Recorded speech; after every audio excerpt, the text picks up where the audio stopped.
Hello, everybody. Welcome back to Late Night Delight. It's a pleasure to be here with you. One man show. Greetings and salutations, my friend. Son of a bitch. I just remembered. God is Serbia, and I'm a war criminal. Okay. I just remembered something I forgot. Give me 2 seconds. Oh, wow. Wow, that's a lot. Um, what the fuck is that? There it is.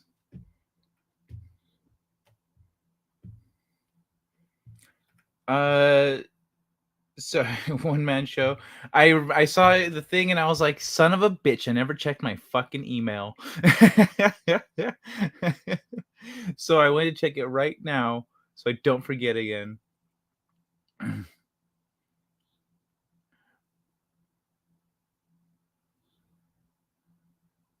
Okay, nice. Glad to hear it. One man show. I know it was. I'm glad it's. That's. It's probably the best bet, honestly. In a lot of cases, it was, and it's something that I took the time to make sure that the ebook was like very functional, and I tested it on my Kindle, which I need to find for when I update the fucking files. Shit. Okay. Problems for later. All right.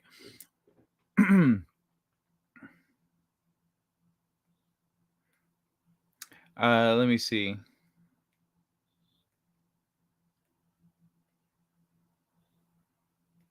Yes. One man show. Um, Let me reply to your thing officially.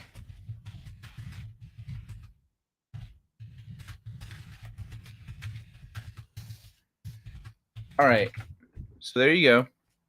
One man show replied, and what's it called? Uh, yeah, man. So the synopsis for a book is a bitch and a half to write. It's so weird because it's like, what's the story? Well, uh, like a lot of things happen. Like for mine, at least, it was really hard to write because I was like, we were like, what's it about? I was like, well, I mean, it's an ensemble cast. What's like, I had to, my synopsis took a bunch of iterations until I found more or less kind of what I was looking for, and then I got it down to what it is, and my goal was one long descriptive sentence. So three, essentially 3 lines was my goal, like 3 long lines that describe the what, the why, and the where, whatever, just the basics, what, why, when, where, how, etc. Paulo Patriot, good to see you, man. My feelings is God is Serbia. Oh wait, I already. Kai, the best Serbian song I recommend is My Dad is a War Criminal. Great song. Okay. Where's the Serbian stuff coming from, Apollo Patriot? Hey, Wookie, good to see you, man. Hey, Courtney. Bienvenidos al show. It is clear that you are on top of your game. Oh, thank you very much, man. Well, I did recently discover a printing error. It's very frustrating. So I'm working on like I figured I fixed that, and then I don't know how the fuck that happened, but I fixed it. And then I went through and fixed a bunch of other errors I had spotted. Not a bunch, a few. There's like 5 other errors that I'd spotted as I had listened to Brightest Day read it. Like I'd listen to him read it, and then I'd perk up and go, "What the fuck did he just say?"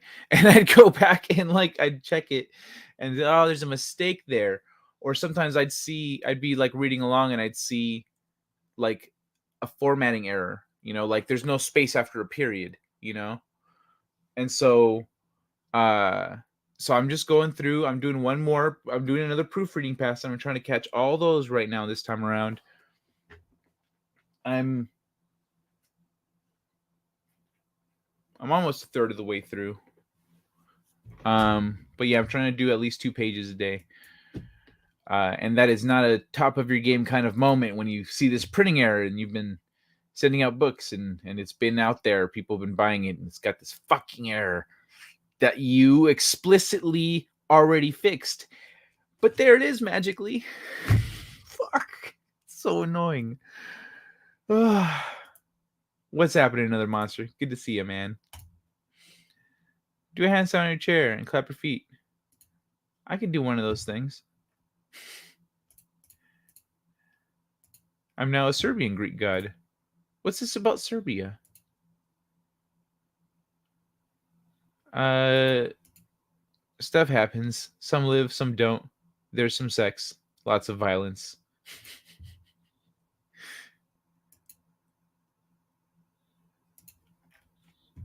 So listen to Serbia war songs. That's why I'm hooked.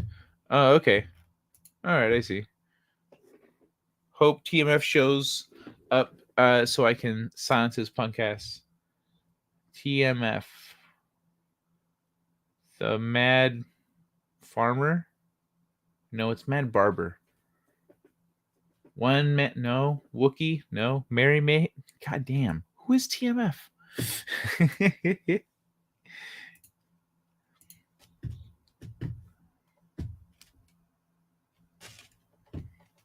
Mm.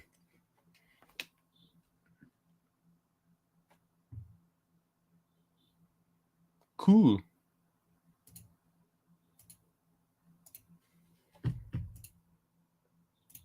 Alrighty. Sorry, I just got another message there. Nice. He's over at Mads now. Oh. Oh yeah. I got you. Mad Barber.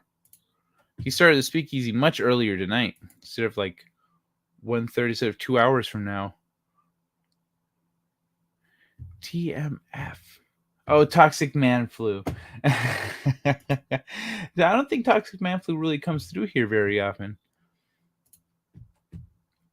But yeah, I won't because I'm not a bitch. Oh, Aliha, Alho. Good song. It's a good one. Okay. What brought? How did you get stuck on Serbian like war songs, man? Where'd that come from?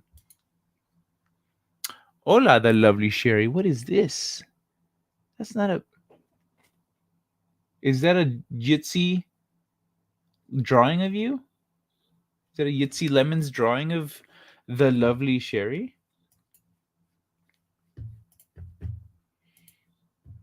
It looks good. It looks a little bit like it looks like it's a like a caricature. More so than the other ones. Let me see. I save multiple copies of each file. Sometimes I open an older file to edit instead of the most current. Errors that had been fixed are restored because of the older file. Yeah, that does happen. That does happen. But when you have your, I mean, like, I was only working on the one file though because of that. I have one, and then actually I have two files. I have the ebook file and I have the print file. And so, because they require changes. So when I go through and I make fixes, I go through and I hit both.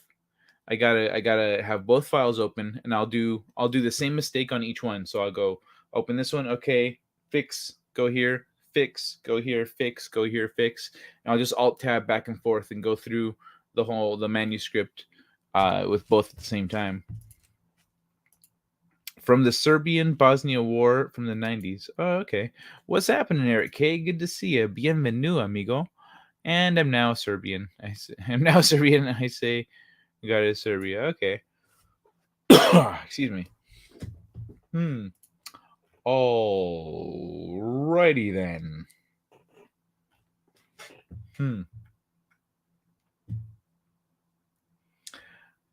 All right. Well, let's start off fucking around on some Instagram, huh?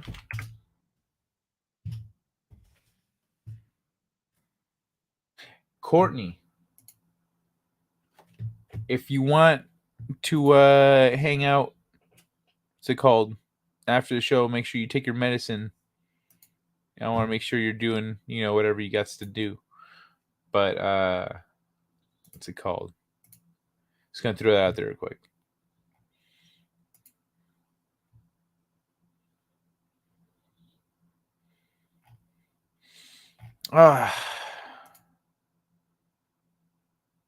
So this girl here was on my show, was on my trivia show a while back, like last excuse me. Last year, 2020. No, not even last year. 2020. Back in 2020 she was on my show. And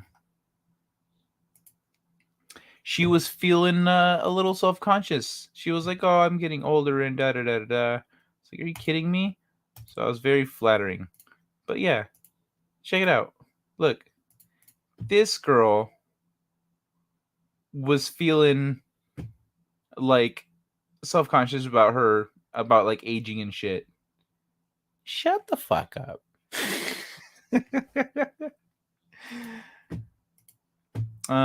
But yeah. So let me see. Ad section. Short videos. Nope.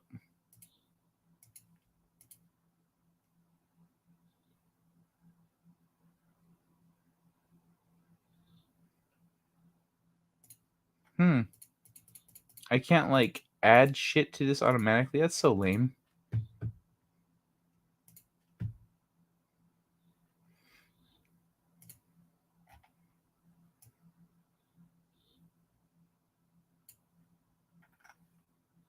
All right. Anyway, I just want to share that real quick. In case anyone out there is ever feeling, if you're ever feeling like self-conscious, just remember you might have no reason to feel self-conscious. She has no reason to feel self-conscious. She's getting older. It's all in your head. It's up here, Up here is where where the battle for your your aging starts and how you feel. If you feel young, if you feel old. I mean, like, if you're kind of fucked up, if your body's fucked up, then okay, I get it. Then the battle starts with your body. You start feeling old when you're like, fuck, man, I can't do this shit anymore. But, all right. Now for something completely different. Why would Putin do this?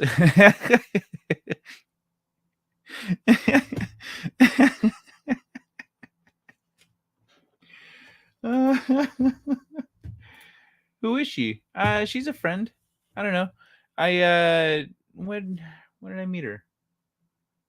I think I may have met her online even, but she was on my trivia show back in 2020, chit chat and stuff. She's a sweet girl. She's married, I think.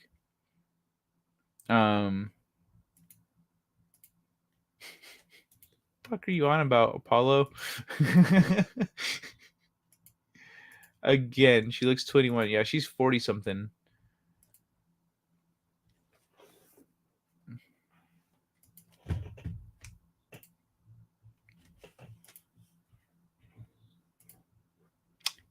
Stealing my roses bit?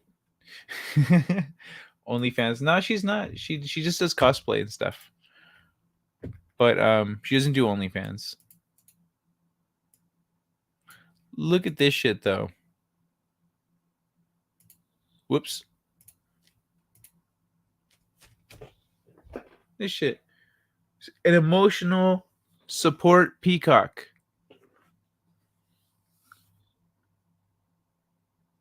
An emotional support peacock.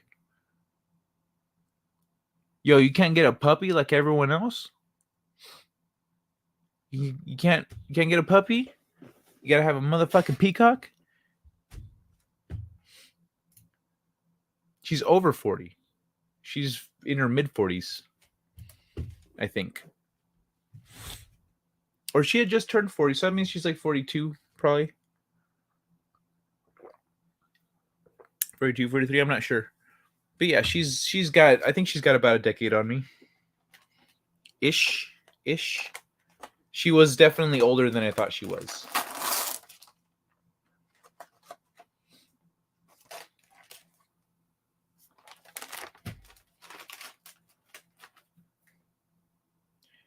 I suppose.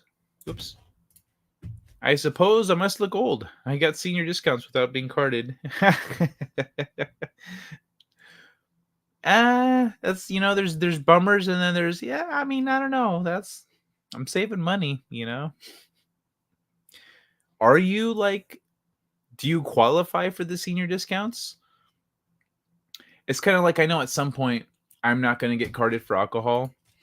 Well, actually no, I've already been not carded for alcohol, but like I look like shit. Um and so like I looked like life had just hit me with a truck, you know? Like I straight up walked up in the grocery store, and I put a fucking handle of vodka down like this, and like I was all unshaven, and my hair wasn't cut, so it was all long, and like my mohawk was raggedy, like I was all, and like the look in my eyes was just like, ugh. And so they looked at me and just yep, yeah, he needs that, he needs that handle.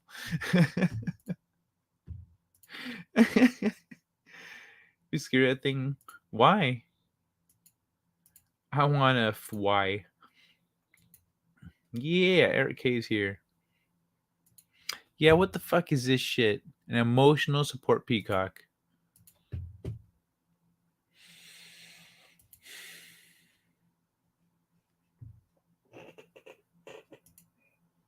He's only 70 years before God called Jesus Christ. So how old would you be if he didn't say with 365 days?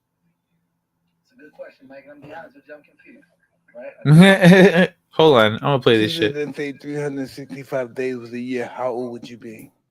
He's only 70 years before God called Jesus Christ. So how old would you be if he didn't say we were 365 days was a year? It's a good question, Mike, and I'm be honest with you, I'm confused. Right? I think there's gonna be one of those things where I just gotta be honest the whole way through. Right? Like you gotta No, just this guy rip it told like no. a band-aid. Just a guy. He's only 70 years before Jesus. He's gonna tell us, and Jesus went with it too. So he's gonna tell us this is how old we are. Yeah. See, that's what I'm saying. That's what I don't understand. Yeah, you Yeah. know, I love that. I think the answer is subjective. You know, Jesus went with it too. you know what I'm I see saying? what you did. You know what I mean? That's good. The That's answer is smart. Julius Caesar didn't say 365 days. I love the way you phrase that shit. Jesus went with it too. Jesus like, so 365 days a year? All right. I'm good with it. I ain't gonna argue that one. He's just like,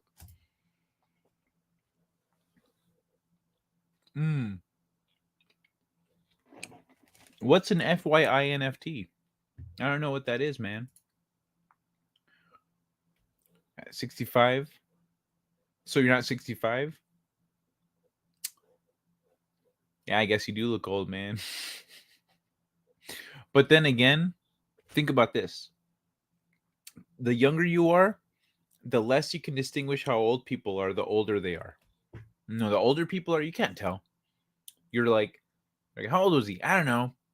He was older than 50 or older than 40. I'm not quite sure. He was old. That's how they think when they're little. So you're 18, 19, 20, 24. Like, oh, this is like a 50 to 70-year-old. It's it's a little more muddy. Birds are creepy. He says it used to be dinosaurs. They're 58 in another couple of weeks or so. I'm still a fair bit. Yeah, you're shy of that. Yeah. But you know what? If you don't have to wait to save money, good on you, brother. Good on you. I'll be right back. Fucking Pinches Robot. Oh, yeah, you guys got him. Thank you. I got that one. Oh, Wook is here. Yeah, Wook's been here. Wook's been here. What's this shit? Oh.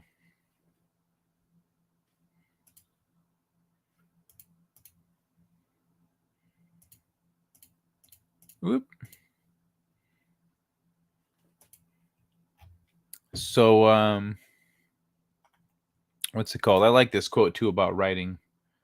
I'm on the wrong thing. There we go. To write well, express yourself like the common people, but think like a wise man. And that's actually something that it's not even for writing, it's just for communicating. Like when you're communicating with people, you got to try to reach the broadest possible audience, and you should try to speak in a way that everyone can understand what you mean, not just what you're saying, but what you mean. That's what we should all aspire to when we're communicating. Fucking Mike Tyson, dude. That dude's got to be fucking fun to hang out with at a party. Like just sitting there drinking, talking about random shit like that. He's all smoking a cigar and shit, petting his tiger, you know? I had VUM, but it got checked out. Pills got rid of it. I don't know what that means. Any of it. None of it makes sense. Holy shit. When Biden blames gas prices on Russia, Biden sworn in as POTUS. Whoop. Putin invades Ukraine. And then it does spike. It does spike, but bruh, it was already like so high. 229, 350. Over here in California, it's at $5-6, $7, you know, depending on where you're at. You can't find it for 4 something though. So in like a month or two, it's gone up $1, you know? Look at this shit. Missing context. Fuck you. What context is missing here? What context is missing here, bitch? Let's see. Let's see what the fuck this says. Post mislead on factors behind US energy price spike. Really? Really? A fucking straight up graph is misleading? Missing context. No, there's no missing context. It did go up here, but 2020, 2021, 117, 1229. So it went up in December. 1122. Yeah, that's pretty normal. It does normally go up in December. It went up 20 cents.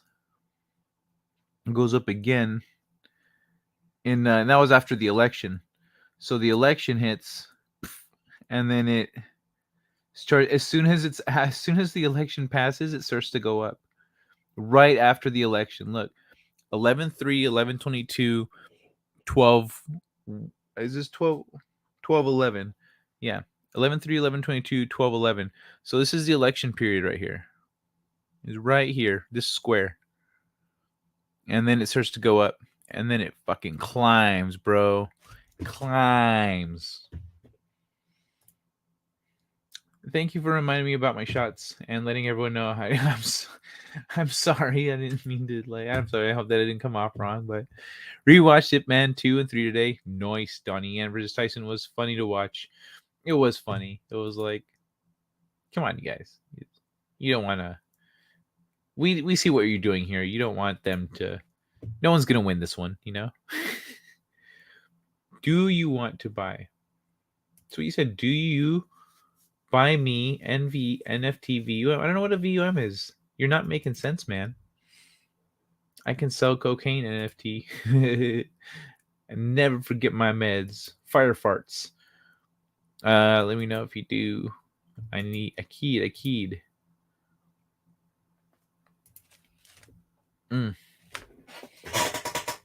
Ay. So let me see what else we got here. Yeah, look at this shit. I like this one. If you don't have discipline, if you don't have self-discipline, you're not in control of your own life. I've been telling this to somebody, to a friend of mine, every time he makes excuses about shit. He's just a whiny little bitch. He makes excuses about everything. Poor decision making. We make decisions every day. Our daily decisions compound and create our future. If you don't have discipline, you're not in control of your decisions. You're controlled by your moods and emotions, which lead to poor decision making. One of the articles I'm going to talk about is about emotions and feelings. So, shit, I guess that's going to be the first one. We'll go straight to that one. Inconsistent habits. It takes almost nothing to create bad habits. It takes discipline to create good ones. If you don't develop the discipline, you will always fall victim to your bad habits, and your success will never exceed your habits. That's true. Your success will never exceed your habits. If you're in the habit of doing, 100 push-ups every day, then you're gonna look like you do 100 push-ups every day, because that's your level of success matches your habit. And so, whatever you want to improve upon in your life, start a small habit that gets you going in that direction, and just build on it little by little. Don't push yourself too hard. Don't go too far outside of your comfort zone so you don't want to do it. It's like you think about doing it again, you're like, don't get yourself to that point. Just little habits. Build the little habits, man. No, it's not. No shit, Sherlock. That's why I'm not in control of shit. um Unreliable motivation. Motivation comes and goes. If you only rely on motivation, you're not in control of your life. If you only work on the days you feel motivated, you won't go very far. Success doesn't happen when you're motivated. It happens on the days you are not. I would say this too. I would tell my buddy this too. Like I like to do things a certain way. I like to do things when I like to go here and do a place that has this whole ritual. Like, no one gives a fuck about your ritual. No one gives a fuck about what you're comfortable with, what you like, what you enjoy. If you want to get shit done, you do what you got to do wherever you're at, whatever the circumstances. Chuck Palahniuk would write fight was it no, Invisible Monsters was first. Was it Survivor or Fight Club that got published first? I think it was Fight Club. Whichever one he wrote, because Invisible Monsters got rejected. But so his first book that got published, like, he wrote that shit wherever he was at. He didn't wait for things for his environment to be just right, like some bitch. Delayed gratification. Discipline is about putting in the work even when you have nothing to show for it. Discipline is making short-term sacrifices because you know they're necessary to achieve your long-term goals. So yeah, that's true. All this shit, it's legit. That's what it is, B. So let me see. Let's look at this emotions versus feelings article.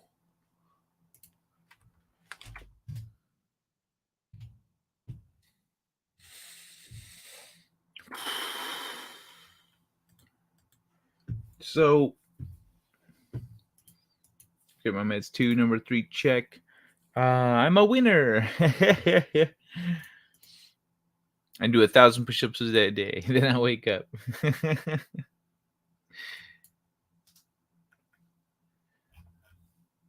Your friend sounds like he has anxiety disorder. This shit is real. We have to be sensitive to your poor friend. No, he doesn't have anxiety disorder.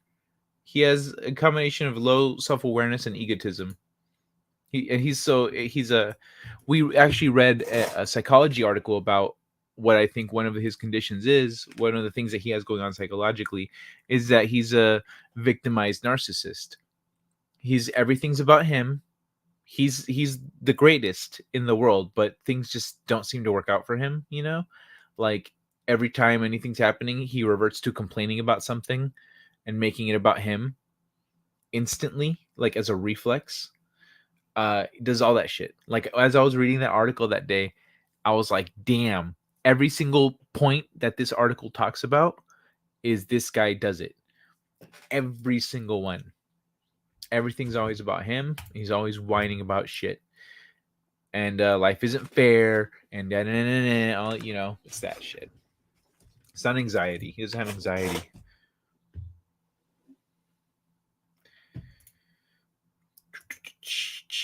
Give me a minute to process how these apply to my habit of chronic human sacrifice. Well, I mean, like, that's the thing. Good habit, bad habit. Are you making it rain? Do you have magic powers? Like, is there value to what you're doing? Yeah, I didn't say that because there's no point to elaborate on everything when I already know what it is. Let me see. Yeah, right. And so he's a whiny little bitch, and then he's a little he's on his girl's leash. He's her little simp bitch.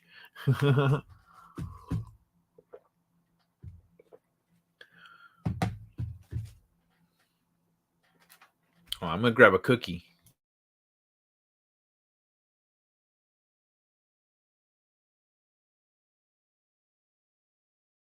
It's because of the plastic sound. I don't want the plastic sound to be a problem. So let's look at this shit. Look, check it out. The important difference between emotions and feelings. Understanding this distinction is crucial to healthy coping. Apparently, Rachel Alien PhD, pretty cute. The pleasure is all yours. I like your attitude. All right. Reviewed by Davia Sills. Nice. See, that's how you know you're getting like good articles is other people review it. They double check your shit and make sure you're not talking out of your ass. Those people suck. Yeah, they do. Methadone is crazy.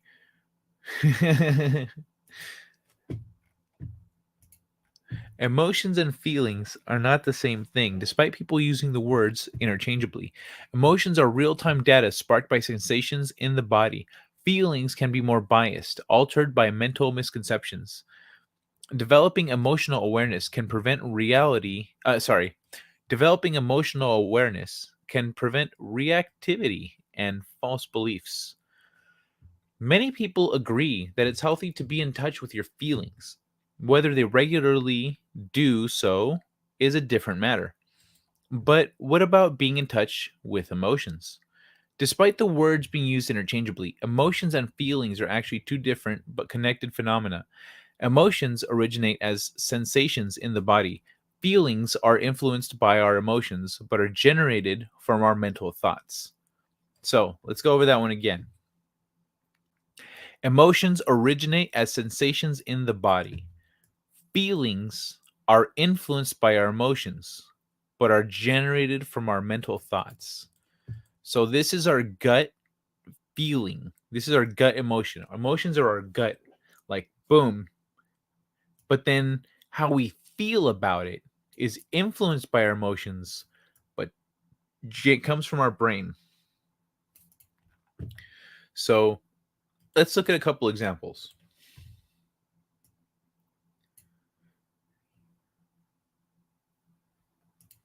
Like the stream. Oh yeah, thanks for reminding me. Like the stream, do it. Dude, I totally forgot to go back and screen cap that the image of what's his name saying to fucking like the stream. Rend it or anything but crack really is pretty awesome. Emotions suck.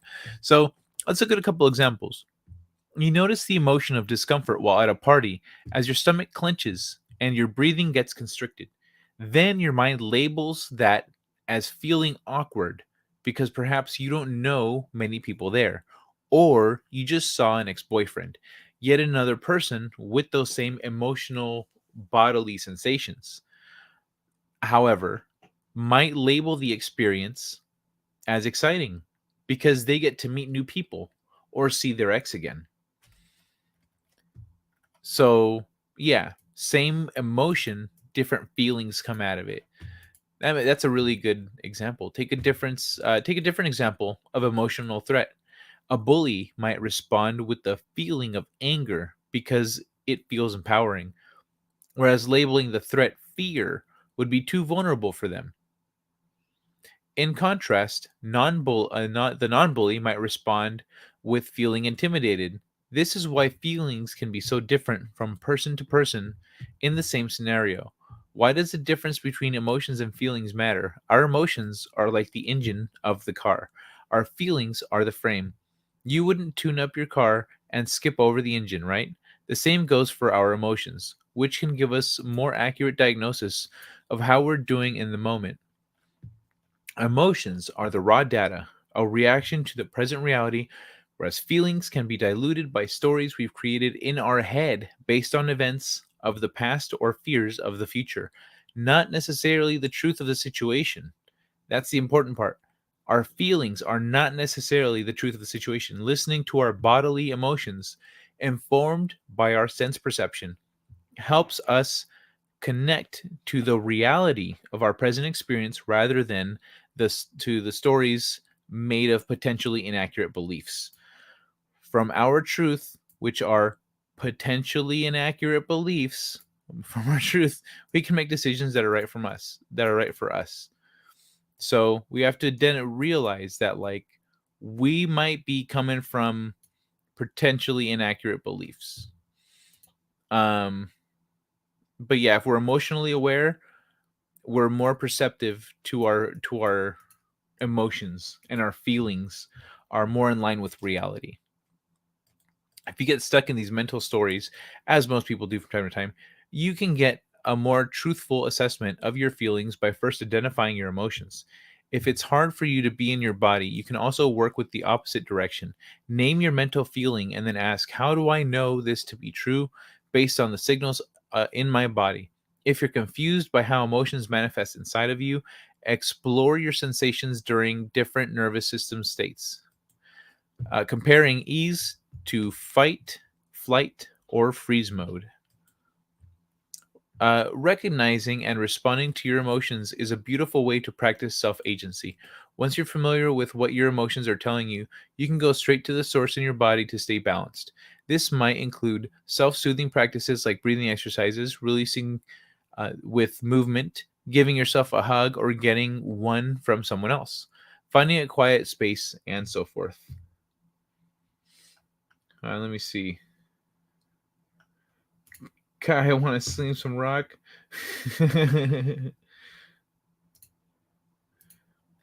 Crack baby baseball. God, look at crack baby baseball. If everything stems from fear, that is a personal problem that you need to seriously fix. To article, not to you. Our truth. I was West Philadelphia. I have feelings towards Bosnians. So, how does one become emotionally aware if they don't trust their own thoughts? But you were sent to California? What? My brain is my own worst enemy, my thoughts. So, what is your suggestion? Um, well, I would do research on becoming emotionally aware and see what people recommend, practices that you can do. Or we can keep reading the article. How to develop emotional awareness. First, connect to the visceral messengers in your body. Then bring your hands to that area of the body, perhaps the heart or the abdomen, and release any muscular constriction by softening and exhaling. Ask what your emotions are trying to tell you. In what way could they be useful? Could they be a useful signal to you? Then name the feeling you associate with your bodily emotion. Breathe in and out. Uh, this acknowledgement as both an act of kindness and a way to regulate your nervous system. Next, notice if you would feel better by shaking, stretching, or sighing out the energy of that emotion. Explore this subtle but powerful practice regularly. People who have experienced trauma can be more emotionally numb. By slowly connecting to the raw emotions, they can begin to name it so they can tame it. There is so much power in self acknowledgement to calm us, especially when it's gentle and warm hearted. For people who are scared of big feelings, working first with their sensations mean they can intervene before they become too overwhelming. Emotional intelligence helps you come back into the present moment by grounding yourself in your body, assessing your needs, managing reactivity with self agency, and engaging in more thoughtful decision making. Emotions are a wise language within you, always trying to give you useful information to stay regulated, resilient, and show up as your best self. So, thoughtful decision making. If you find yourself making decisions quickly, like knee jerk reactions, if you are rationalizing why that's a good decision instead of questioning it and seeing if there's another way, or if maybe you're dropping the ball somewhere, or if maybe you're coming from a bad place, if you're not questioning yourself, like, and for, let's say if you're having a negative reaction and you're not questioning yourself, then you're not engaging in emotional intelligence. If you're having a positive reaction, it's good to maybe temper yourself, but like generally positive feelings are better. But like if it gets you into trouble a lot, then you need to start thinking about it. You go, nope, every time I get super excited, I fuck something up. I need to like calm down and actually look at what's around me here so I don't jump the gun again like I did last time and the time before that and the time before that and the time before that. So let's look around. Oh, there we go. That's a thing I would have missed. And then, you're more aware of your surroundings. You're more aware of the moment. Um, Courtney became the Princess of Bel Air. Excuse me. I used to fight always. Now I freeze. Well, yeah, you need to meditate and focus on your feelings. Like that's what meditation is. It's doing this without being prompted by some shitty situation. Like this is trying to help you develop. This is trying to help people develop better awareness so that over time in the moment you can make better decisions and you're not overtaken by your emotions and your feelings in the moment. But if you want to improve yourself in that respect, meditation, like sit down and think about the things that are pissing you off, the things that are bugging you, the things that make you feel shitty, the things that make you angry, the things that make you happy, the things that make you feel conflicted. Really, you need to really think about those things. And if you didn't react the way you'd like to react to something, you need to think about that. It's the same as jokes in comedy. When you've got somebody that when they say something and then all of a sudden they come back at you with a joke like super quick, or like Stieg with his puns. People are like, you're so quick with that. It's because he practices all the time. Anyone that can do something like that practices all the time. It's little bit of practice. And so then instead of like something happens and then an hour later you're like, oh, I should have said that. The more you practice thinking about what you should have said, the more the narrower that gap's going to become between when a thing happens and when you say the thing. And so eventually it's going to happen at the same time. It's going to be real time. And so this is the same. Maybe you take what you do. This is for general life improvement also. If you want to generally improve yourself and your decision making and the way you carry on and just do self-improvement, think about when you've had shitty reactions to things, when you're like, I was being an asshole, or I was being short-tempered, like I was being really curt with that person. When they said that, it really pissed me off. Whenever this happens, it really irks me. Like, think about these things. You need to really think about them. And it sometimes the answers are going to suck. Sometimes it might be that you're insecure for reason A, B, or C, or it might be something you're not really comfortable with, which is why it sparks that discomfort in you. And then you need to realize it's your problem, not theirs. It's not them. You have the issue. But yeah, that's emotional intelligence. And if you want to grow up and mature and become a functional adult, you need some level of emotional maturity. No wise person ever lacked emotional maturity. None. You cannot find find me an old wise person and see how emotionally immature they are. If you like try to push their buttons, they're just gonna look at you like you're an idiot. They're just gonna be like, all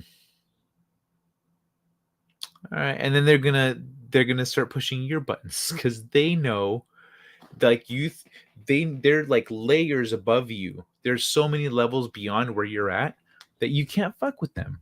You know.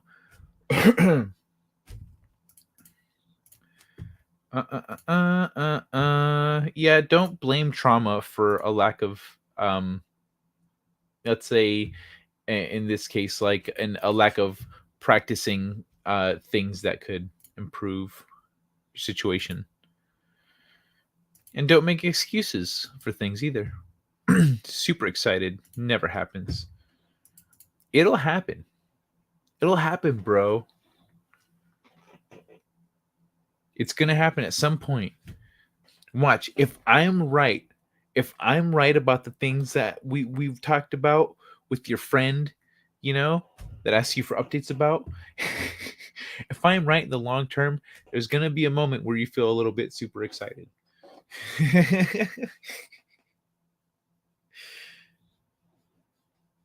Back scratcher.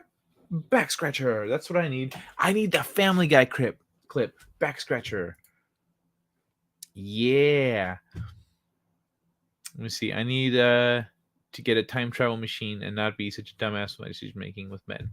Well, that's not a good mindset to be in. That is a victim's mindset. You need to cut that shit out. Focus on what you can do now. If you spend all your time thinking about what you should have done, you're going nowhere. You're going to end up just circling the same drain, the same emotional drain, and just feeling like that's what I was talking about with my friend. With my friend that always complains about everything, brings up things that happened years ago as if they're still affecting him today. Oh, this happened, and then this happened, and then this happened. Yeah, that was years ago. None of that affects you anymore. You're still fucking crying about that shit. Like, that's how you end up there, is by doing this. You're a weird dude, Apollo. I think he's talking about the bots, the bots that come in with the links and stuff. The face used to irritate me.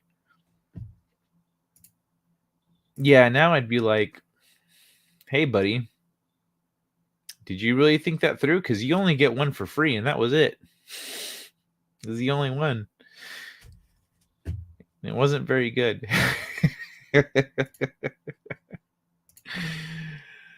Snort memes. I love 4chan. What do you expect, Wookie? Bro, I can't go to that. You know what I mean? I can't go to that anymore because I'll just end up losing a whole day. I'll just lose a whole day, laughing my ass off, hopping between threads. I can't. I can't. I can't. Some people are like, oh man, I lost months to World of Warcraft. I lost months to 4chan. But Vooby bop bop not shooby dooby. Yeah, but that's not weird. So all the truth is, I agree. So how do you let the person you know that they are irking you? It's not even necessarily a person. It could be a thing. Like it could be a thing people do, you know? And that's the thing. It's not necessarily if the point is if you're thinking how do you let that person know, you're in the wrong headspace. You're in a victim's headspace. You know, you're in the headspace of a person who's not going to succeed in life. If you want to improve that into a positive trajectory, why do you give a fuck about that other person? You need to work on that bothering you. It shouldn't bother you. You can't let it bother you. You are letting it bother you. The point of this is being aware of why something bothers you and how you react to it. It's about your relationship to the things that are happening around you. It's not about how you deal with somebody that's annoying you. That's not the right way to think about it.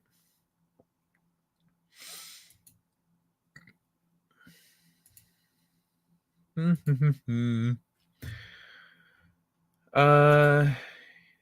never act like an adult. Look at 4chan memes.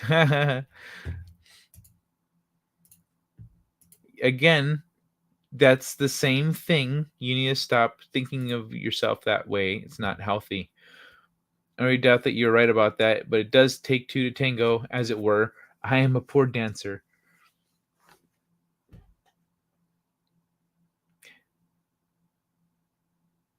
So dancing usually refers to something very specific. And if she really cares about you, she'll help you work on that.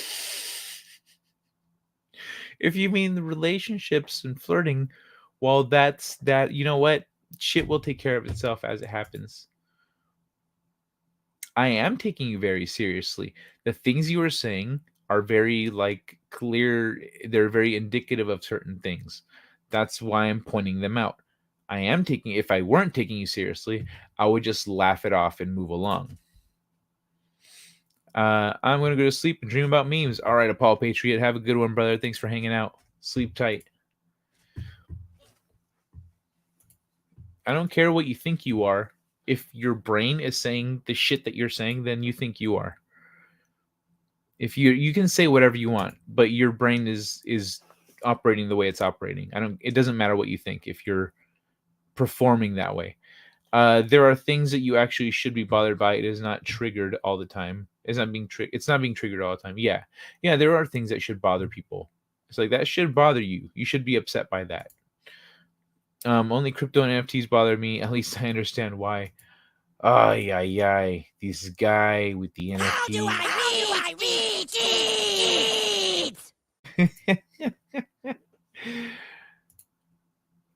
Hey, Jedi Bill. Good to see you, brother.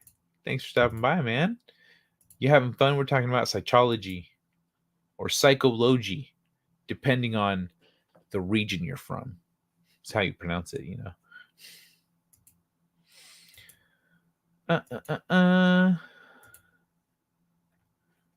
Hey there. How's it going? Diller Draws first time? Bienvenidos. Welcome. Right now we're talking about psychology. We're talking about, we just wrapped up talking about the difference between emotions and feelings, and then emotional awareness, maturity, etc., etc. But yeah, we just wrapped up that right now. Let me scroll back down the chat a little bit. You're back. Had to smack some bitches down. What are you modding somewhere? You wrecking some bots? Well, like you always, here's the thing. You're always saying that shit, Courtney. If you want to make some kind of a distinction between sarcasm and your everyday regular talk, then do that. Otherwise, I'm just going to assume that it's the same shit, you know? Sorry. Caro's Cookies recommended you. Oh, awesome. Well, thank you very much, Caro's Cookies, if you're out there watching. She was here a night or two ago in the chat. I know she doesn't always get to join in, but it's always a pleasure. Hold on, let me move it along here. So this was number 1 tonight. All right. I should have just, instead of brain stuff, I should have said mad scientists, because I have some other ones here. All right.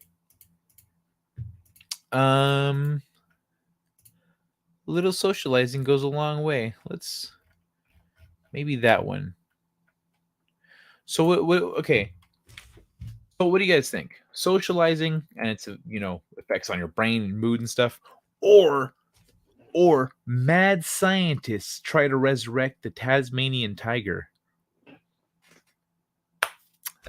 Those are the ones I'm picking between right now. Yeah, those are my options. I guess where's the other thing? The brain metamaterial. That's right. New metamaterial. This one's fucking cool. So let's go with socializing. Tiger Cookie told me she had you look at Dillard's work. Oh, that's right. Oh, that's who that is. Oh, cool. Yeah. Oh, dude, I love your stuff, man. Okay, now I know. Now I understand. I know who's who now. Cool. Yeah, I loved your art, dude. Yeah, I saw the other message.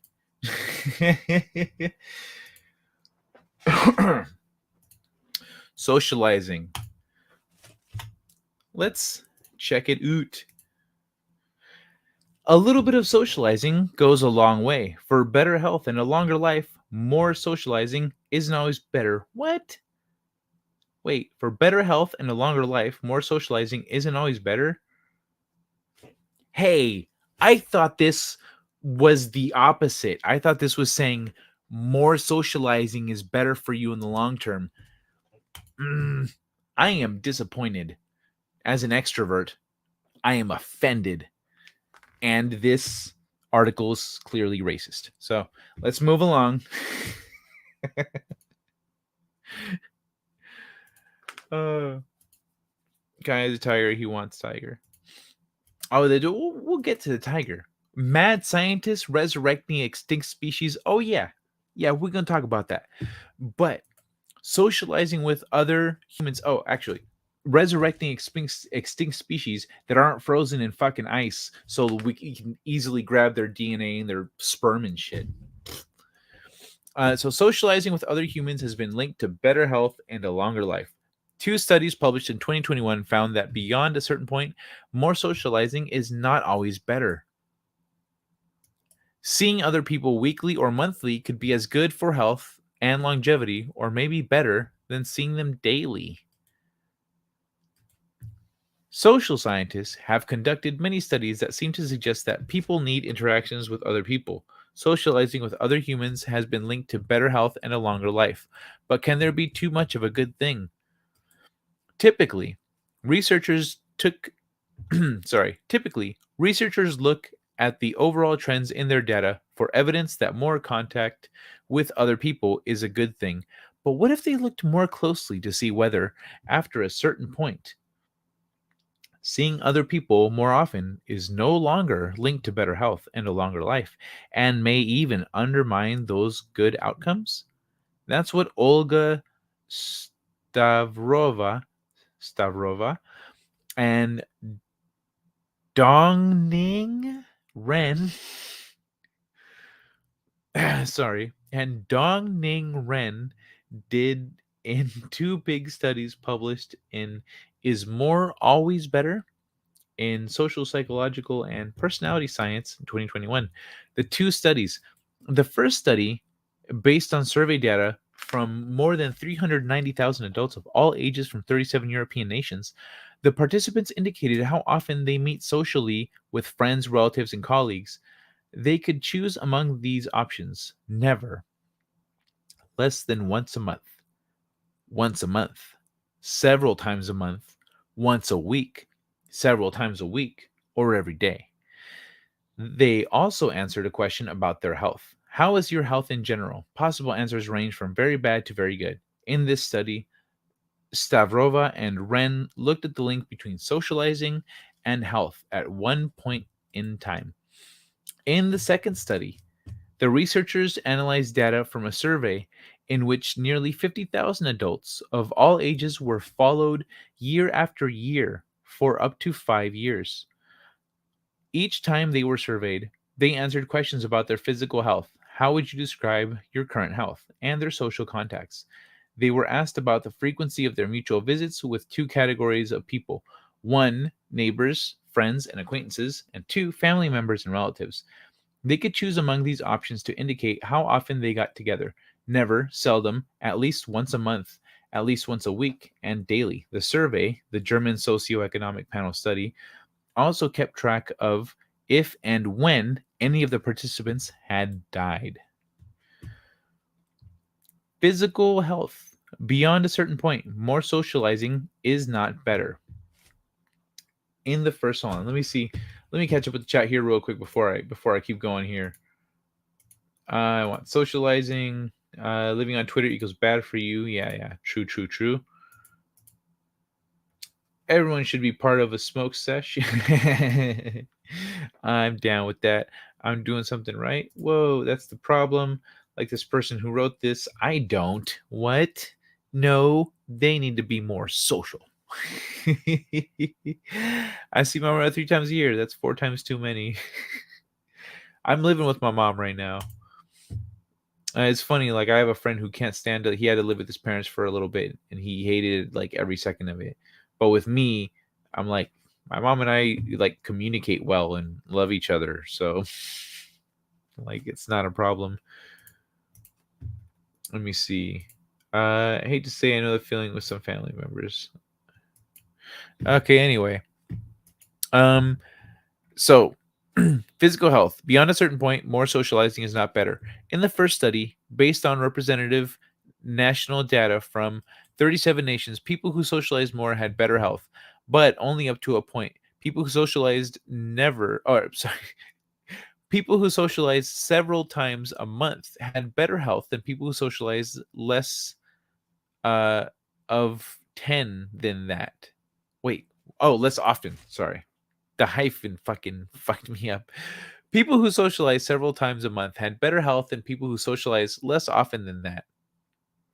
Okay, but people who socialize more than several times a month enjoyed hardly any additional benefits to their health. In the second study, in which close to 50,000 Germans were followed for years, the health implications of socializing with relatives and family members were even more remarkable. As in the first study, having some interaction was a good thing. Going from never seeing family to seldom seeing them, and from seldom seeing them to seeing them at least once a month, was associated with improvements in overall health. However, people who saw their family more often than that, at least once a week or daily, actually had worse health. In fact, seeing relatives and family members every day was just as bad as never seeing them at all. Oh man, I know some people who would benefit from hearing that shit. The results for friends, neighbors, and colleagues were similar to the results from this first study. Going from never seeing those people to seeing them as often as once a month was associated with better health. Seeing friends, neighbors, and colleagues more than once a month provided no additional health benefits. Staying alive. Beyond a certain point, more socializing is risky. What about the ultimate outcome? Mortality. Once again, the people who did best, those who were least likely to have died over the course of the study, were not the ones who socialized most often. They were the ones with just moderate levels of socializing, about once a month. The results were similar to socializing with friends, neighbors, and colleagues, and for socializing with family members and relatives. Going from never seeing those people to seeing them seldom, and going from seeing them seldom to seeing them at least once a month was associated with staying alive, but anything beyond about once a month was linked with higher risks of dying. Wow. Why is socializing every day no better for your health, or maybe even worse than socializing less often? Some people love socializing with other people. Seeing friends, neighbors, colleagues, family members, and relatives every single day is something they relish. So, why did these two studies show that seeing people every day is associated with no better health benefits and sometimes for family, even worse health, than seeing them only once a month or a few times a month? And why would seeing people more often than about once a month put you at risk for a shorter life? First, keep in mind something that is true of every study you ever learn about. Results are based on the averages of all the people who participated in the research. There are always exceptions. Some people really will benefit from seeing people every single day. Other people might do fine even if they almost never see other people. The question is, who are these people? We could ask the same question about the people who are seeing or not seeing. Who are those people? If, for example, you have family members who consistently make you feel badly about yourself, then the time you spend with them is not likely to be good for your health. Stavrova and Wren offered several possible explanations for why a lot of socializing, more than about once a month, offers no additional benefits and may even be detrimental, though they did not have data to test any of them. Some people love their solitude. Some people, such as people who are single at heart, savor their solitude. They rarely feel lonely when they are alone. Instead, solitude can provide valuable opportunities for relaxation, creativity, and spirituality, and for learning and growing.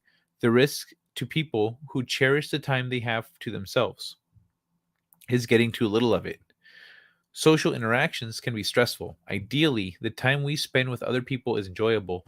That is especially likely to be true when we are with people because we want to be, and not because we feel obligated.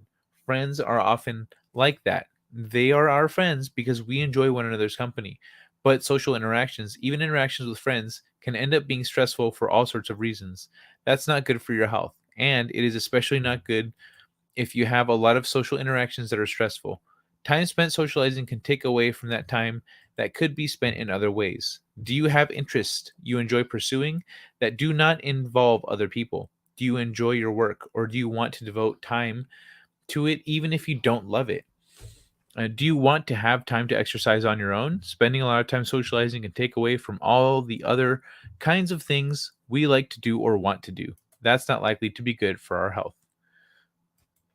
Ah, that makes sense. Well, I was thinking that that would be probably the most likely thing is if you're spending too much time being social, you don't have enough time for yourself. And I guess that is kind of, in some ways, what it breaks down to. But let me scroll up a little bit.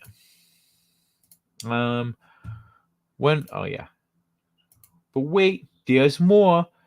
I would need clairvoyance to see my mom these days. Even then, it might not work. So it turns out that most Canadians are lame, unless they're truckers. I know, right? Like, where's the general strike, Canada? Where's the all-out revolution? Where's the violence?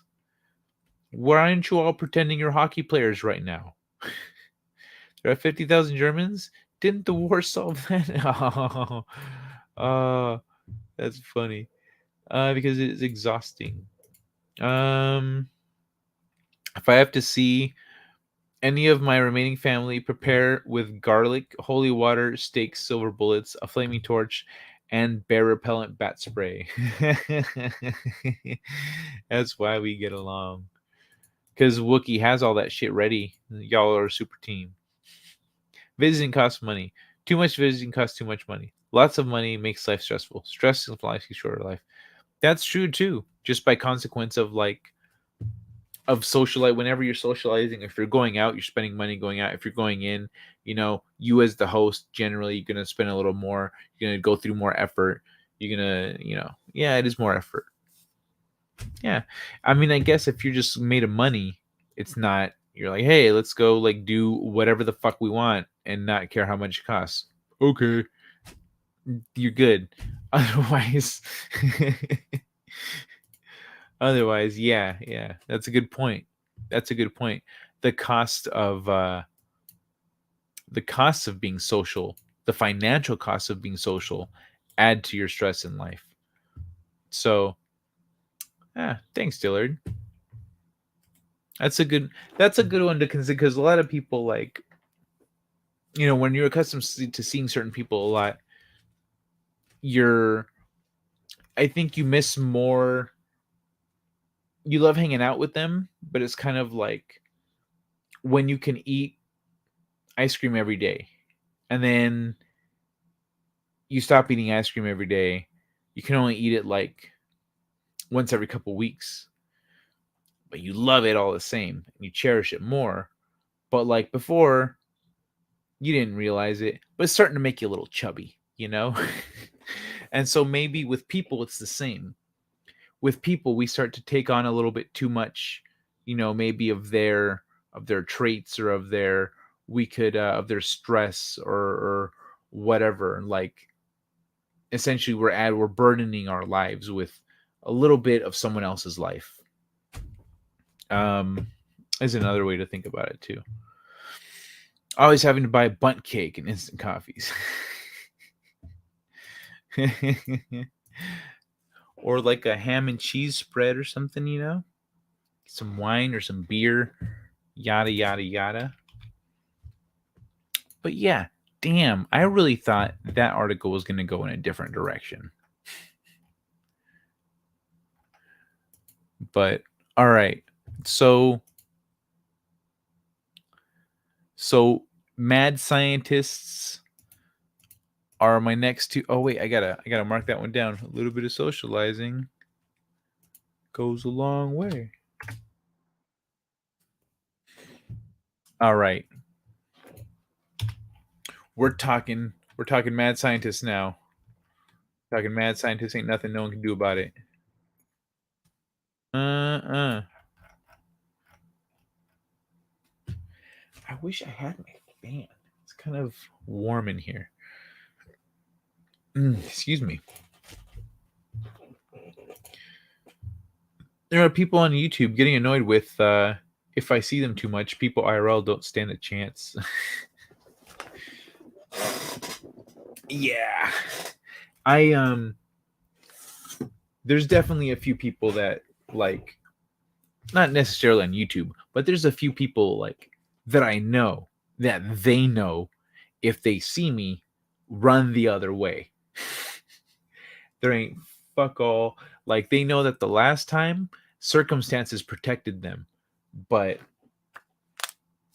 don't let me catch you outside, homie. Anyway, let me see. Dude, my wife hosted an apostolic church cell once a week, and it seriously cost me $130 every Wednesday. Damn. Well, bro, okay, hold on. Here's the thing. If she's hosting Apostolic. I don't know what that is. If she's hosting, I'm sure it's a denomination, but I'm not familiar with it. So if she's hosting a thing, like, she has every right to say, "Hey, bring something." You're hosting. You have to clean up. You have to do dishes. You have to take out the trash. You have to have people in and out. Like, your house is the one that might break. Your toilet's the one that might get stuffed up. Like, you're hosting. You shouldn't also be providing everything. I mean, you can if you're like, no, no, no, no. I hate when people bring shit. Fuck that. They always bring trash from like the grocery store. They didn't like no one, or like no one brings anything decent, you know. And certain people have like dietary, whatever the fuck the issue is. Like, you can totally say, to save yourself a little money, hey Rita, do you mind bringing some juice? Like, do you mind bringing some juices? Like, I usually get these 3 things. Should cost you like $15.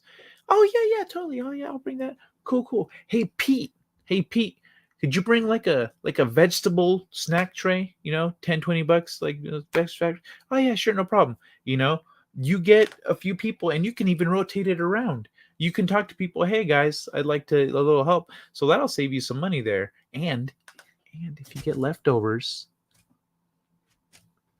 you're coming out on top. That is outrageous, though. That's too much. I would definitely, after a little bit of that, I'd be like, so, sweetheart, love what you're doing here. It's great. Very positive. It's not positive. Our bank account, if we keep doing this.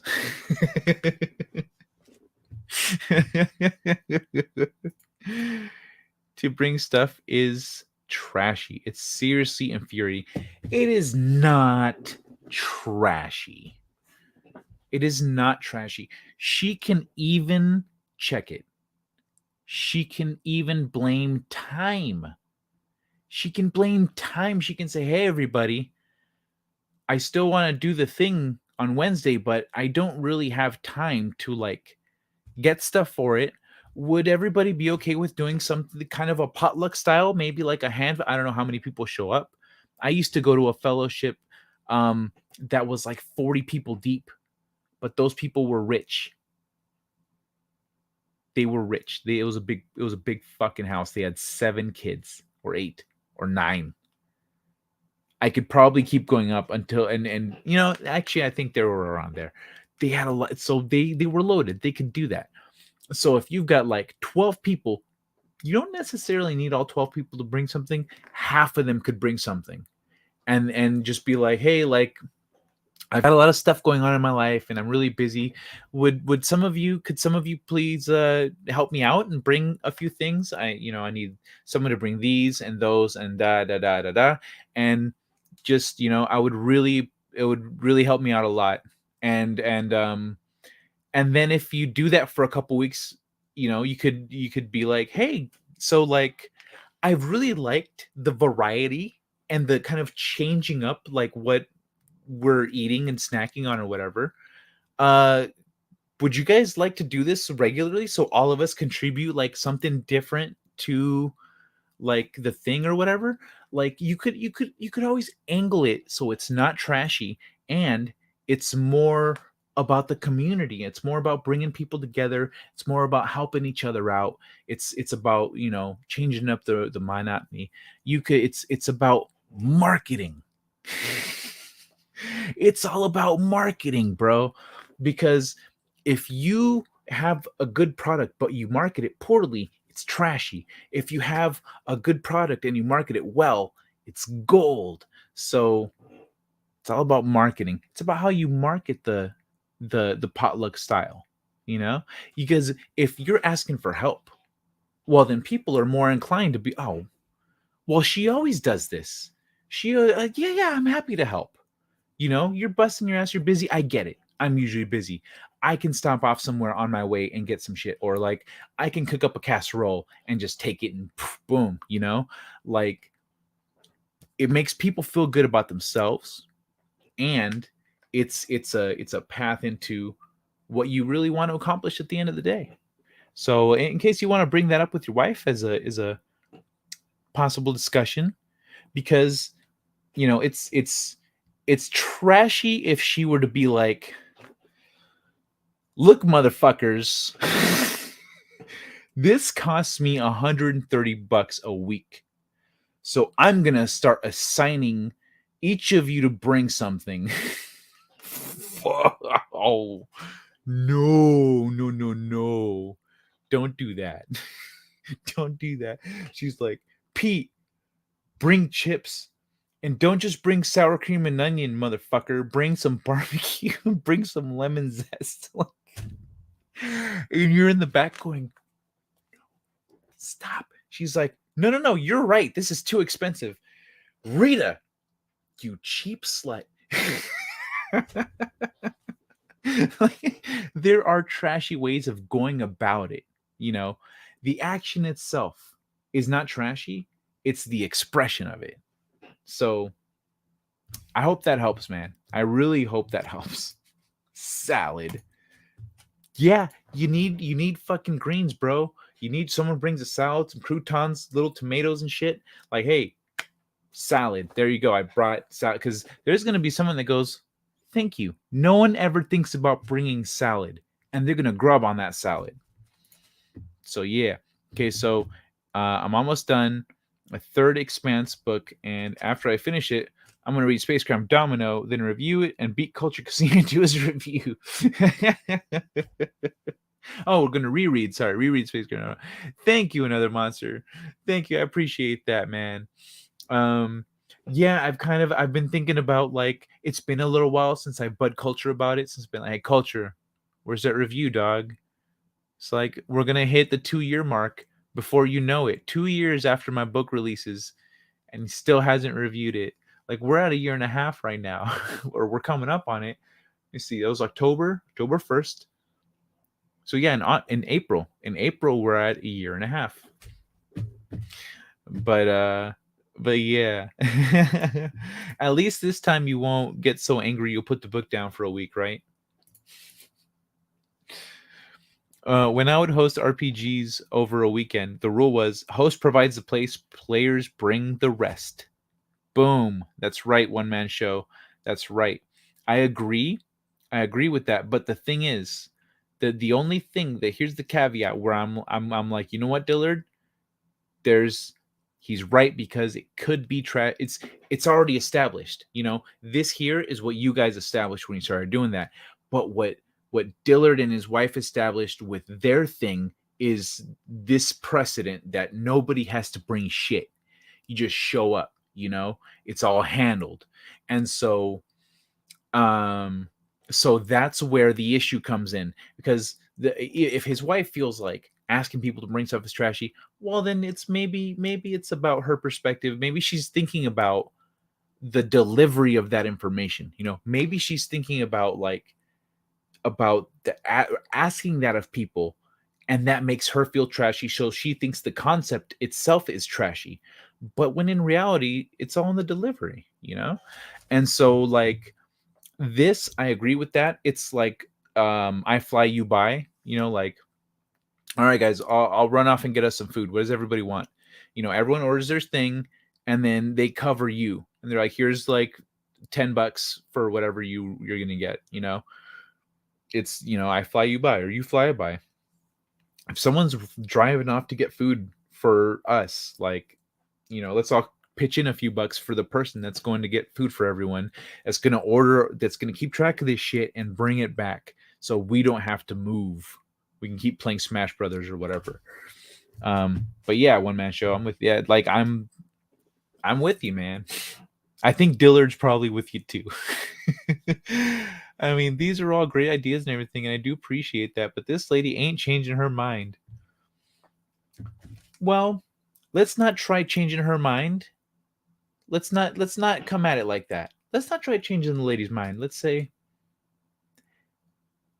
I mean, let's consider for a moment. You could be, let's say you could talk about one man show. Sorry, Wookie. One man show and their setup where it's like that, and it's a sense of community, or yo, check it like this. See if you can arrange with a friend to do like a potluck. And then do it and like have fun, do like a fun experience, and be like, you know, it might be fun to do this with your Wednesday crew. I mean, we don't know what they can do. We don't know if they're amazing bakers or cooks or what. What if you could learn so much more about them and grow as a? And if she's, she'll say, no, it's trash, yada yada. She's gonna, you know what she's gonna say. I don't need to tell you.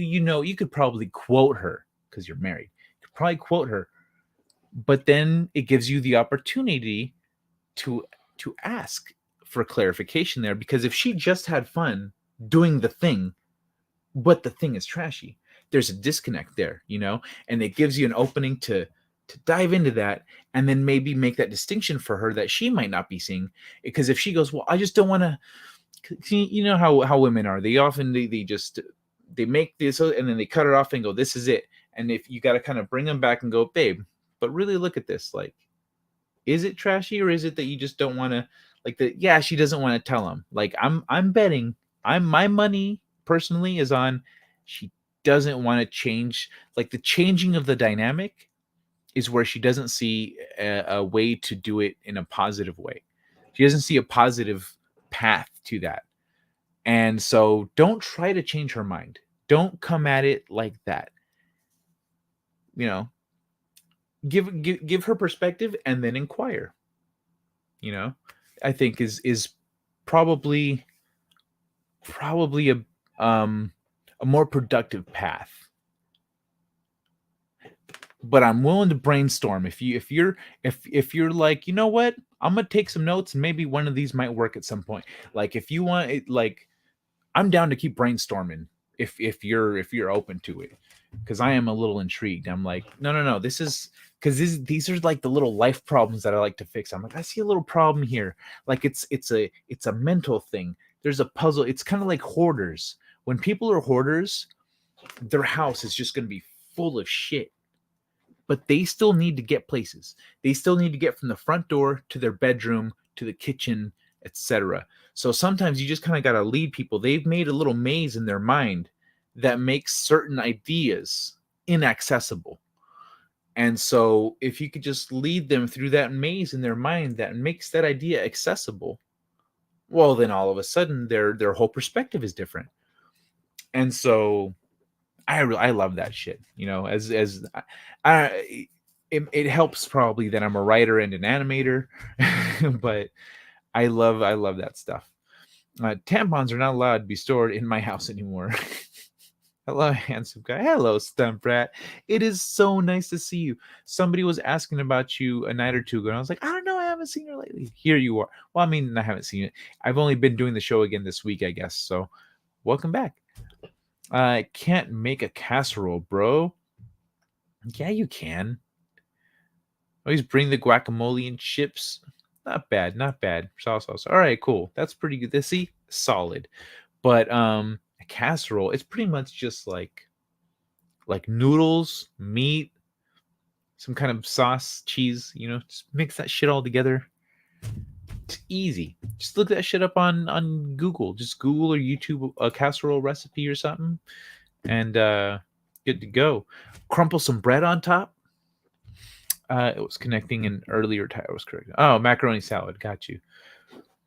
Didn't have wifey foot the cost. You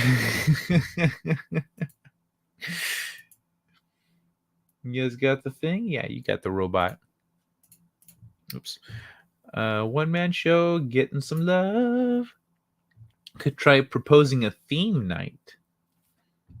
Yeah, true. Theme night. That's not a bad idea. Hello, sweet Courtney. Let me see. Quite welcome. Hold on. Let me get past all the love fest over here. Doing the right thing. Happy wife, happy life. Yeah, but that's also a short-term thing. Like, if you just want wife to be happy right now, then you could literally justify anything. You could justify doing anything because it'll make your wife happy right now. But as a husband, as a partner, not even married, if you are in a relationship with someone, you can't just think about their momentary happiness, because all of us at some point or one are going to give in to momentary happiness, and it's good to have someone who can go, babe, this is going to hurt you in the long run, you know?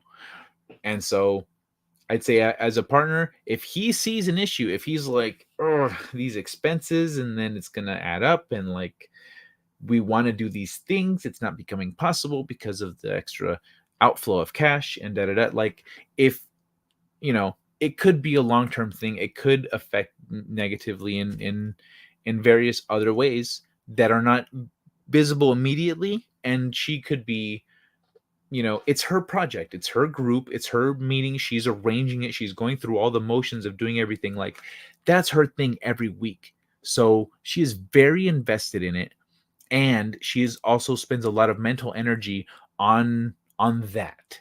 So rethinking an element of it, rethinking how she does things, is a whole extra obstacle and amount of work that she probably doesn't want. Most people don't want to do that. Most people, when you have something that you're doing and you're like, dude, no, I'm just doing this every week and da, da, da, like, it takes sometimes, you got to step away from it, or someone comes in with goes, hey, you could save yourself a lot of time if you do this. You could save yourself some money if you do that. And you don't have to then go and do research or go think about, put in the brain power of thinking about, like, how could I do this? What could, you have, your brain power is occupied. But if you got someone that's encouraging and is like, hey, you could do some improvements to your thing. Hey, if you did this, it might help you out. If you've got that going on, you're more likely to listen what that person's got to say. And if you're like, hey, you're right, that would be fun. Hey, you're right, that would be, yeah, that would be okay. Then it's you can get around the whole, keep her happy and help in the long term. Kai, do you like your new place? It works for me. It's I'm very happy for the logistics of it, but essentially it gives me an opportunity to um figure myself out and, like, get a lot of things that I have kind of half-assed going here and there, like, straight and working and automated. So I just put it on autopilot. I'll be honest though, I'm hella trashy. I show up empty-handed, so I defer to her in terms of socializing. I grew up like a caveman. Bro, you know what? I don't show up empty-handed. If I show up empty-handed, I didn't know I was going there, I've had that's happened once where I showed up with, I was like, I budgeted my week because that was where I was at in my life. And so I was like, cool. So I bought this to go to a thing, and they're like, hey, we're going to this other thing, and then we're coming back. And I was like, we're doing what? I didn't bring anything for that, and I didn't budget for it either. So I was fucked. Anyway, but yeah, I hear you. But the thing is, you're also being practical. You're also being practical, and if done in a positive, like, community focused way, there's nothing trashy about being community focused and bonding and things like that. That's all positive. It's all good things. Essentially, that Wednesday meeting could turn into so much more than it is. But yeah, and when people feel like they are involved in the things that they're doing, it they are more invested in it when they feel involved. Who makes casserole? Anyone who's been to a potluck wants to make something practical. The casserole. No, I am not, but I know of some very successful marriages. I've dated a therapist. I've been a very good boyfriend. The last girl that broke up with me didn't want to, but she had to. Not gonna explain why, but it was the weirdest breakup ever. She was complimenting me and flattering me and thanking me, and and crying. It was a strange mix of things. Hurting the ain't nothing hurting right now. Pick your battles in marriage. Yeah, yeah, and $130 a week in expenses might be worth not necessarily making a battle out of it, you know. I'm not saying it's a confrontation level thing. I'm saying this is something he could be. I'm saying you could be supportive and gently present her with new options for how to move forward with this very expensive weekly thing, you know? Corny, you played your hand too early. I usually make chili or pizza fairly universally liked and still good the next day. Oh, true, yeah. Dillard, come on now. At least show up with some flowers or some wine. I haven't seen that, but Kai also reads the chat slowly. Uh,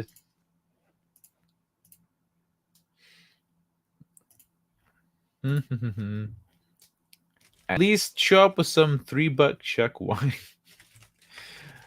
Like the thing. So if someone throws up with some cheap ass wine, pro tip: throw that shit in the blender. If someone shows up with really cheap wine, because the thing is, people go, "Oh, you get this thing to aerate the wine," and they put it through this thing that swirls it up and pours it in your glass and whatever. I don't remember what they're called, but they're dumb because they're pointless. See, what's actually increasing the flavor of the wine as it tumbles through those mechanisms is that tumbling. It's breaking up the tannins in the wine. And so essentially, if you pour a bottle of wine into a blender, bzzz, run that bitch for a minute, let it blend up that fucking wine, break up as many tannins as you possibly can, pour that wine back out. It's going to be pretty good. It's going to be a decent bottle of wine. It goes from undrinkable to, hey, that's not bad, you know? So, pro tip. Let me see. You know what? I'm at an hour and a half. I need to smoke a bowl. I just realized it's been a minute since I smoked. I don't think I've smoked since before I started the stream. Oh my goodness. Oh man. Ow. My eye. What the hell is... I prefer my pajaretes. I'm guessing that's pajaretes. I'm guessing that's Spanish. First Saturday of the month, we'll drink raw goat milk. Yes, pajaretes. With tequila for overall wellness and vigor. Ew, what? You're Mexican, huh? Bro, that's some Mexican shit right there. Why? Why? Why the Mexican goat milk? The tequila I get. Oh my god. So I'm not Mexican. I'm Latin, but I'm not Mexican. That's why I said you're Mexican, huh? Oh my god. I mean, I'll try it. But see, that shit ain't $130 a week. But no one has ever complained. Bro, that's not showing. That's the same. If you show up empty-handed and someone's like, "Hey, I got this, I got that." Hey, you just show up. Oh, I got weed. Oh, you're good. Yeah, because like you're good. Other people that are gonna want weed don't have it. Forgot to bring it. Someone might have a pipe but forgot their weed. Match made in heaven, bro. That's the shit at parties. You're at a party. Someone's like, "Hey, anyone got some bud? I got a pipe. I got some bud." And then like you guys, and then you go outside, and anyone that heard that goes, "Mm-hmm," and they just follow you out. And because like it's the yin and yang, you needed each other, you found each other, it's time to party. So y'all go wherever the smoking area is, and you toke out. Ay ay ay. You've dated married women? Yes. Hilarious. Who knew? They're called aerators. Aerators. Who doesn't date married women? I mean, yeah, one does.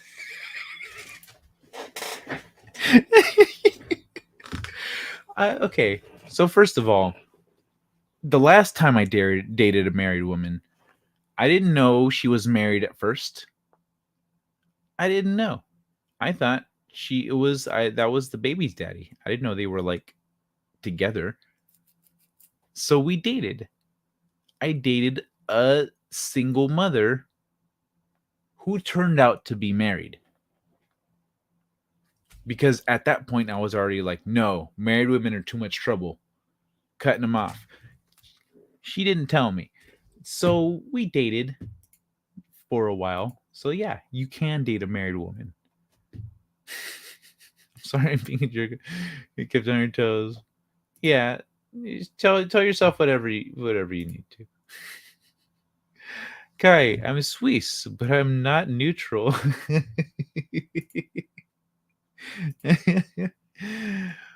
I am Mexican. I told you to cleanse the evil humors. I told you to cleanse the evil humors and provide overall vitality. Sometimes salmonella. The guy with the pipe is lying. He's got bud. No, that happens. Like sometimes you show up with the pipe. Like if you've got both, let's say you're at home, you're getting ready to leave, and this is, fun fact, a true story. So I've got both. I've got the container and I've got the pipe in its little thing, and I put it in my pocket and I go, before I leave, I'm gonna smoke a bowl. So I get and you smoke the bowl, and then you put your thing down and you smoke and you go, all right, grab your phone, and you leave your weed on the desk, and you go to the party and you show up, you go, hey, let's get high. No. But then there's the motherfucker that goes, oh, you got a pipe? Yo, I got bud, but I forgot my pipe. Because you're both fucking stoners. So yeah, you can forget. No, he's just a stoner. This guy's a stoner. He's not lying. He's high. He was high when he left his house. And the high was wearing off when he said, does anyone have weed? Bring their own goats next time. Yeah, bring your own goats, bitches. I rarely brought wine. Most often I would prepare a tea blended with bourbon, vodka, or whiskey, depending on her tastes. I believe they enjoyed that more than wine. Nice. Tea blended with bourbon, whiskey, vodka, or whiskey. Interesting. What kind of teas? Like what? I want to know more about this alcoholic tea. I thought tea was all dirt water. You mean I can get drunk off dirt water? Bruh. Tell me more, please and thank you. No, the guy with the pipe is holding out. Don't be dumb. Well, bro, like I've been the guy with the pipe. I'm telling you. What's up, rough girl? Hey, girl, welcome back. One classy bro, just bring something for the hostess. Just saying. I mean, like, you could stop off at it. Just you brings it. If you bring chips, that's still helpful. That's it's chips. But bro, one man show's got it. Yeah, classy bro. Yeah, that's the shit right there. I want to know more about this alcoholic dirt water. I'm guessing Kai got his bag smoked up a lot. No, I would bring weed too. I would, but like I was that guy. I would bring like a 6-pack, a pipe, and some weed.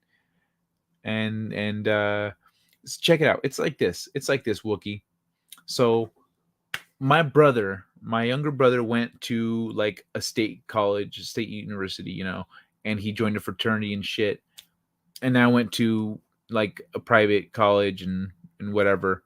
And like I didn't really start partying until after college. So here's the difference between his parties and my parties. When he would show up to one of my parties, people would be like, "Oh, hey, aren't you guys brother? You want a drink? You need a drink or something?" No, I'm cool. "Oh, okay. You having fun? Yeah. Have you gotten around? Got say hi to? Oh yeah, I'm cool. I'm good. Just chilling. All right, I'll see you around. Have fun."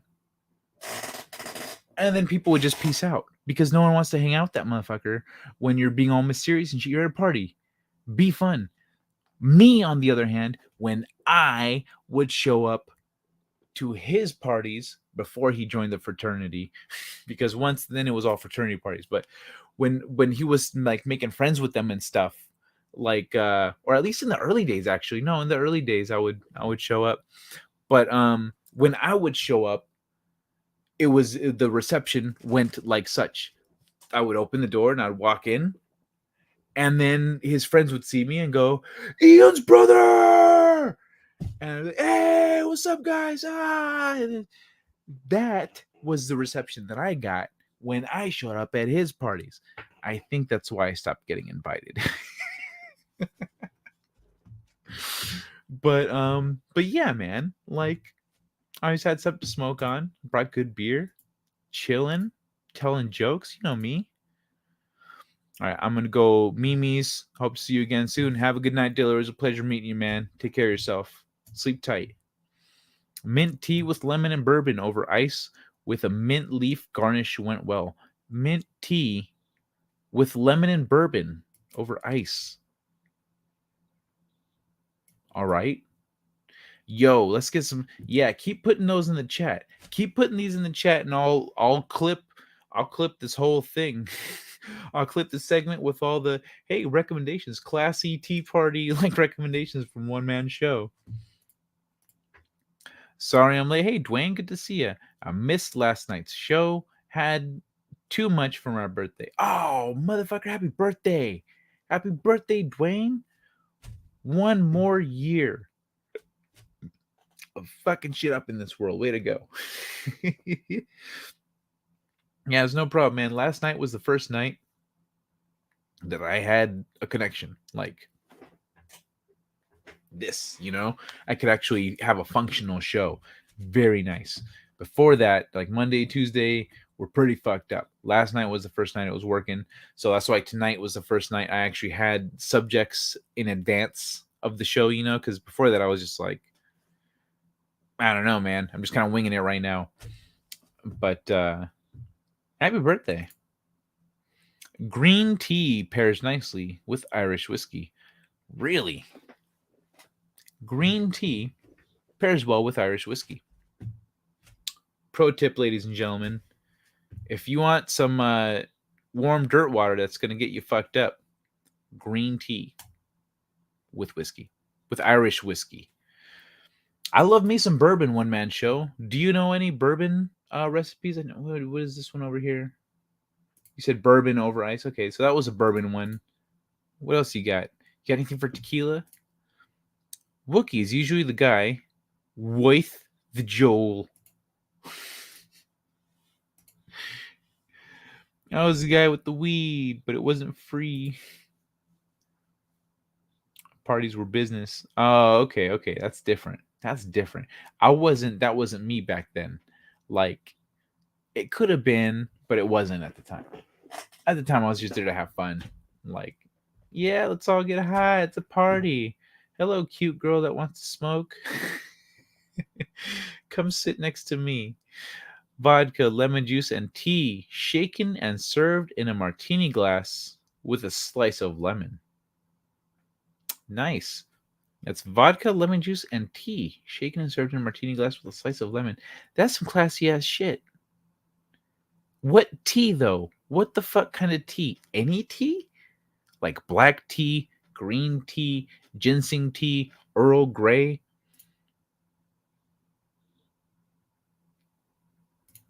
Thank you, my man. I appreciate it. That's my pleasure. The lovely Sherry's still here, wishing you happy birthday. But yeah, what kind of tea, man?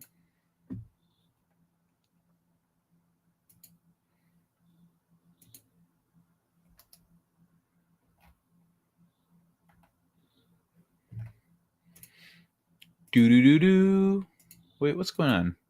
Oh, I remember why that's open.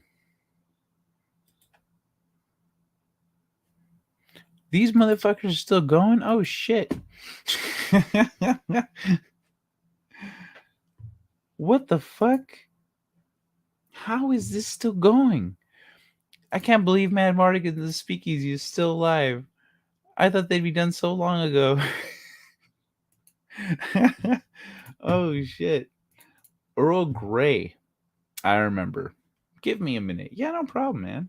No problem. So Earl Grey tea. So vodka, lemon juice, and Earl Grey tea, shaken and served with a martini glass with a slice of lemon. Dope. Dope. All right. You know what? I'm going to take a quick break from this. I'm going to take a quick break from the tea recommendations to play something. What should I play? Something inspiring. I want to play something inspiring. Here we go.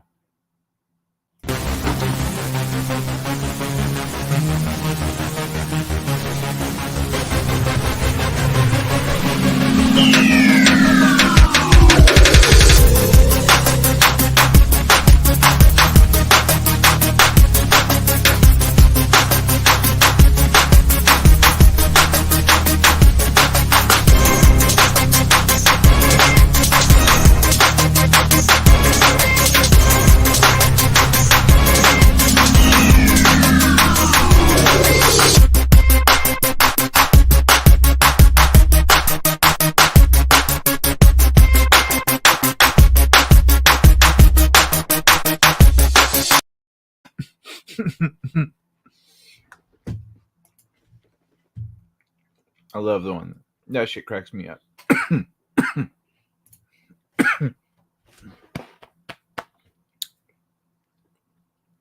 Absolutely, buddy. Little man has skills.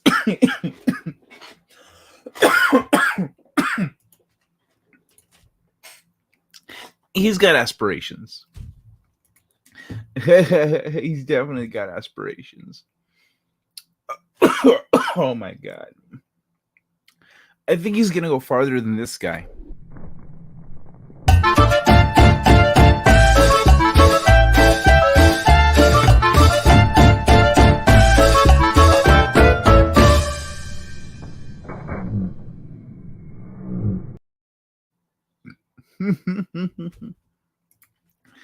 Ay, ay, ay. Ah, cookie time. Yeah.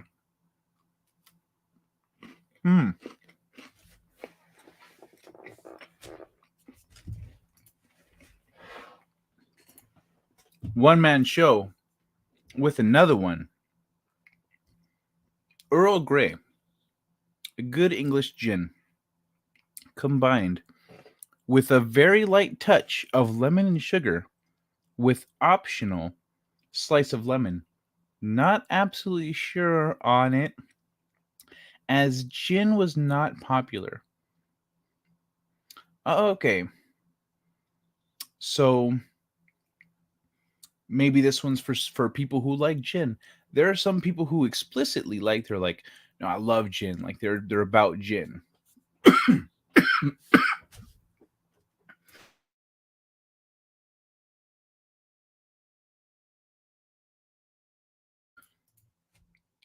Sorry about that. Yeah, there are some people that love gin. Like they'll just drink it straight, or with an olive or some shit. Ugh. But what's up, Captain Trek? Good to see you, man. But yeah, so it's good to have our gin recipe for gin lovers. Earl Grey, a good English gin, combined with a very light touch of lemon and sugar, with optional slice of lemon. Okay, so you're gonna squeeze some in, optionally. You can put a slice as a garnish. Cool, cool. I'm loving these, man. I'm loving these.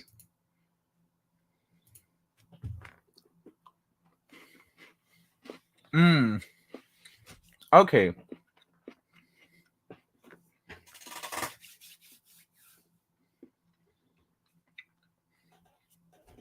Okay, so this is helpful.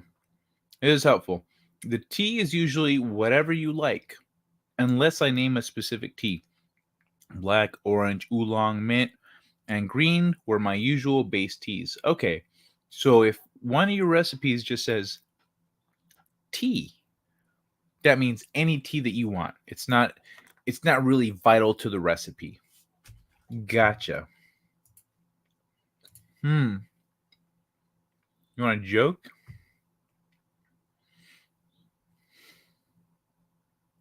A joke. How about this? Boy, that is bad. Somebody ought to check this thing's prostate. That was pretty funny. I like that one. It's been a few years since I made any of them.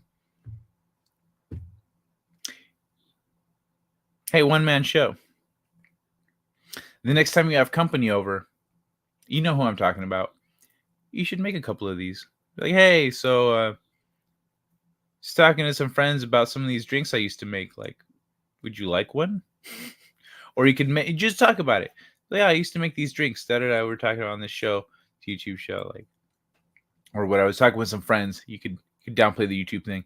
Talking with some friends about these drinks I used to make. Like, do you drink tea or alcohol? If she goes, dude,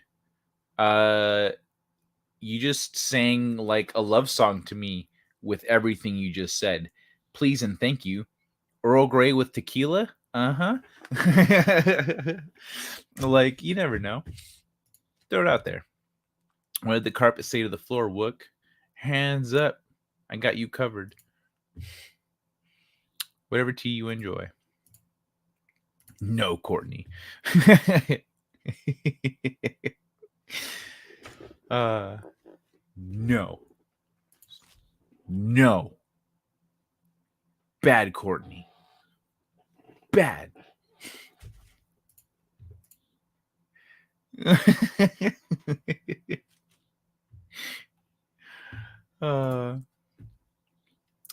Kai, I take kratom for pain, sometimes called tea. What's kratom? Kratom. Carpet doesn't have hands. I don't drink. Oh, okay. Oh, so you used to make them for like social gatherings and stuff for other people? Have you never drank, or do you not drink anymore, or you just don't drink?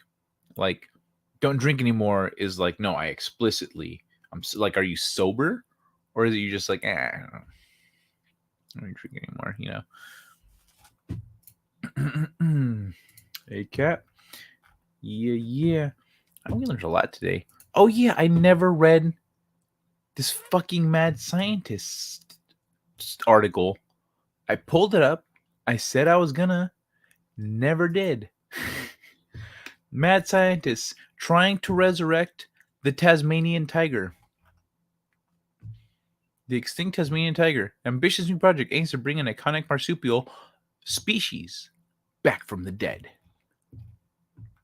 The Tasmanian tiger, or thylacine, is one of Australia's most iconic species. Even though it has been extinct since 1936, the slender, striped marsupial maintains its place in Australian mythology because of a constant string of supposed sightings that has captivated the public and the media. Just last year, one group claimed to have spotted the Tassie tiger padding through Australia's forests. The claims were never verified. Sadly, the Tasmanian tiger is gone, but with advances in biotechnology, that might not have to be the case. a group of researchers from the University of Melbourne planned to bring the Tasmanian tiger back from the dead on March 1st. This shit already passed. They announced, the creation of the Thylacine Integrated Genetic Restoration Research. Tiger. They really wanted to spell out tiger. They really wanted to spell out tiger. Thylacine Integrated Genetic Restoration Research. Tiger. Tiger Lab. Thanks to a 3.6 million philanthropic donation. Andrew Pask, a marsupial evolutionary biologist and Tasmanian tiger expert at the University of Melbourne, will lead the project. He notes that, yes, the grand challenge of the research is to bring back the Tasmanian tiger from the dead. However, while that is the headline goal, the biotechnology that will be developed along the way is critical for marsupial conservation efforts today.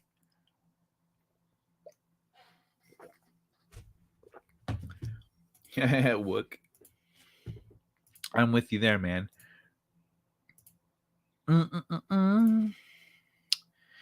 Is Tiger 1 Kai? I don't know. So Andrew Pask, conservation efforts today. It's not all Jurassic Park and, we shouldn't be playing God, says Pask. We actually need a lot of this stuff for protecting marsupials right now.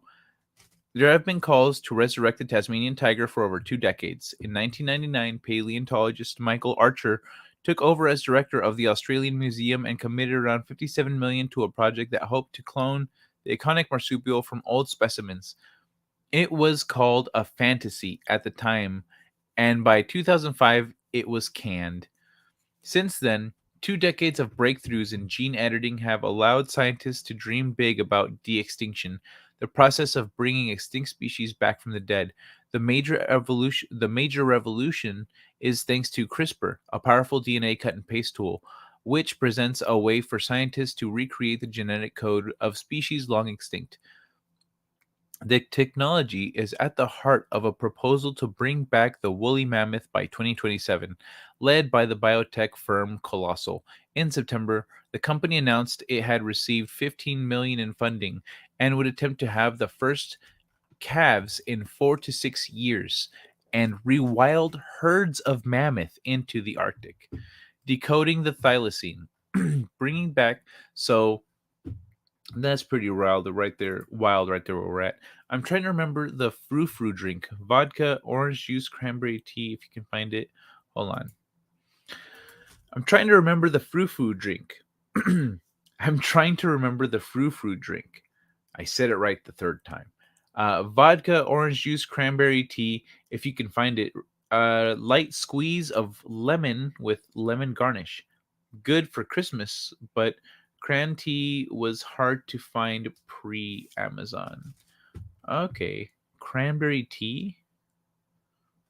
That does sound hard to find.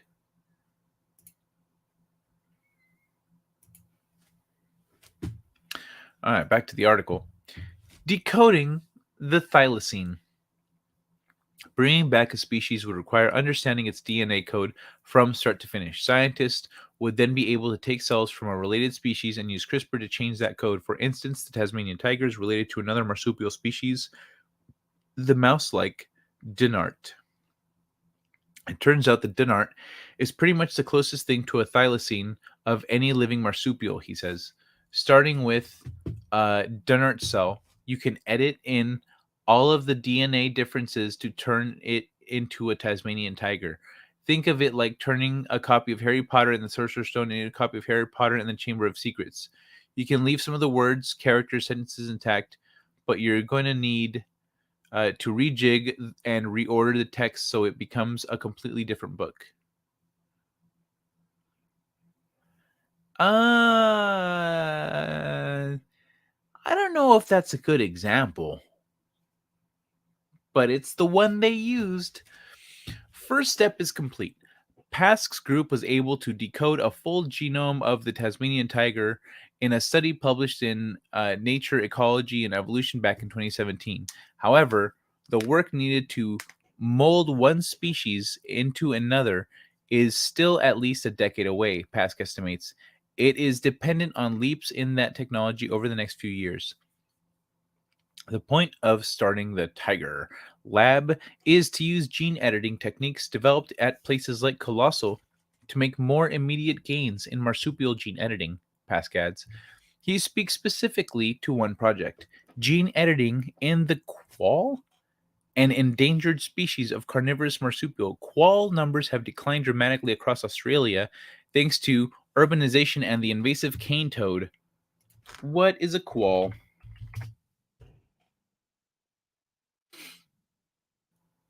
It's a. What is this? Quoll. Oh, I spelled it wrong. Quoll. So this is a quoll.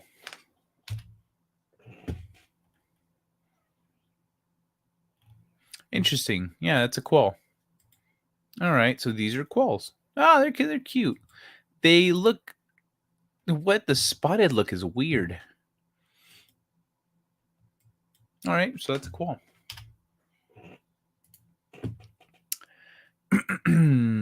Quoll numbers have declined dramatically across Australia thanks to urbanization and the invasive cane toad. Quolls love to feed on the toads, but the toad's poison can kill them, posing a major threat to the species' survival. Some of the techniques developed on the way to Tasmanian tiger de-extinction could allow researchers to engineer resistance to cane toad toxins in the quoll population, resurrecting the dead. De-extinction projects have drawn the ire of some conservation researchers who have suggested spending big dollars on bringing animals back from the dead could actually result in a loss of biodiversity.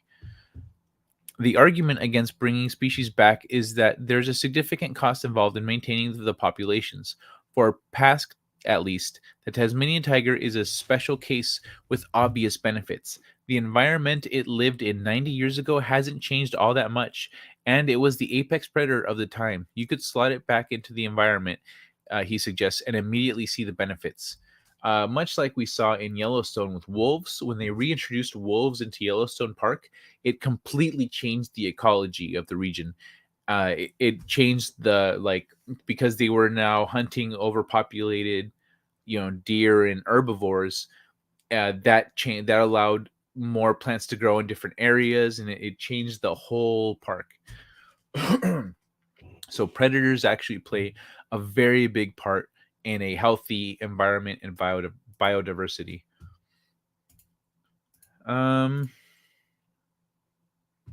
I never did drink except on first date with fiance and a 2-week bender when she passed. Oh, you never did drink? Well, that's good. That's a good thing, actually. Okay, I guess one could include the taste testing done while developing the teas. Yeah, I mean, that kind of doesn't count. Tiger Lab.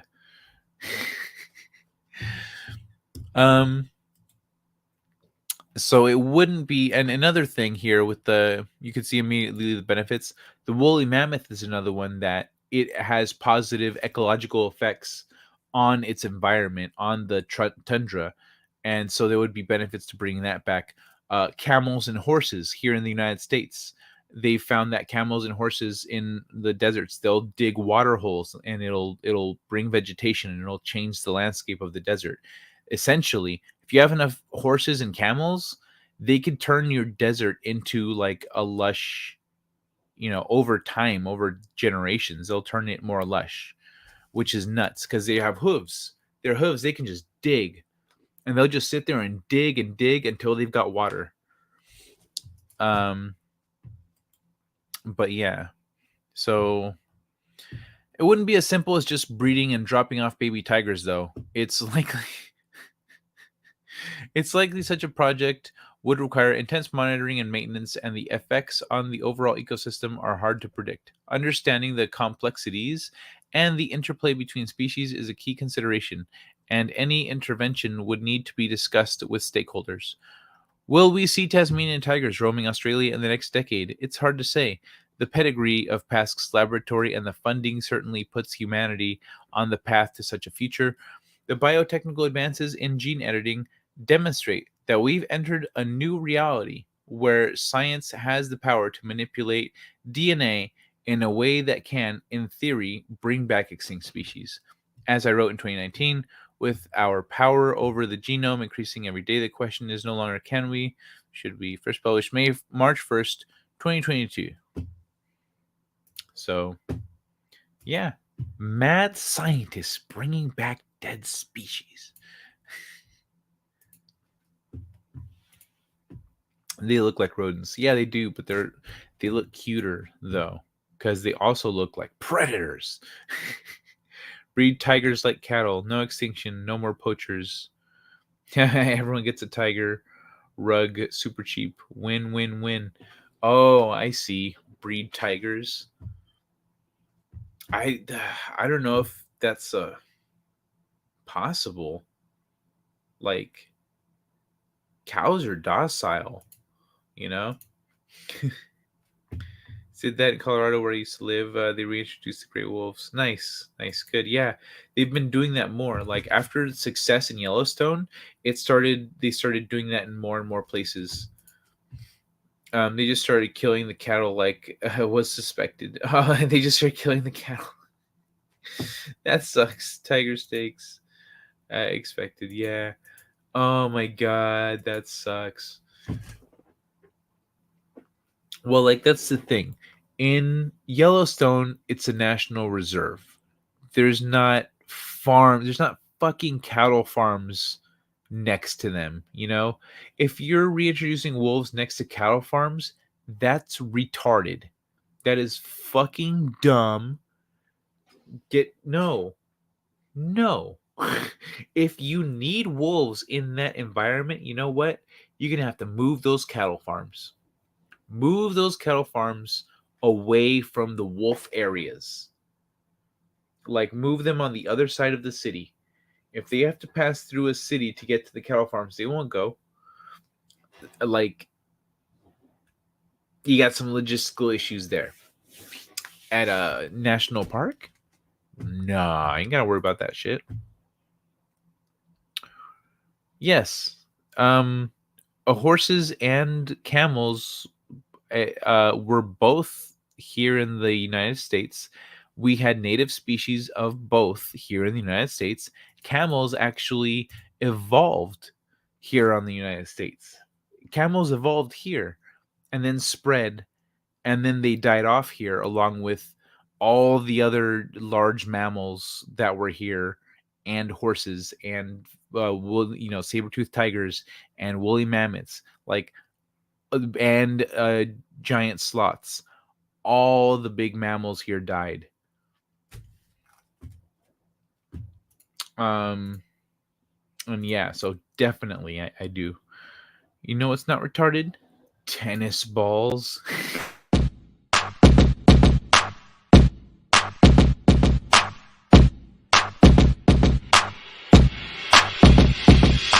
Tennis ball, throw it against the wall.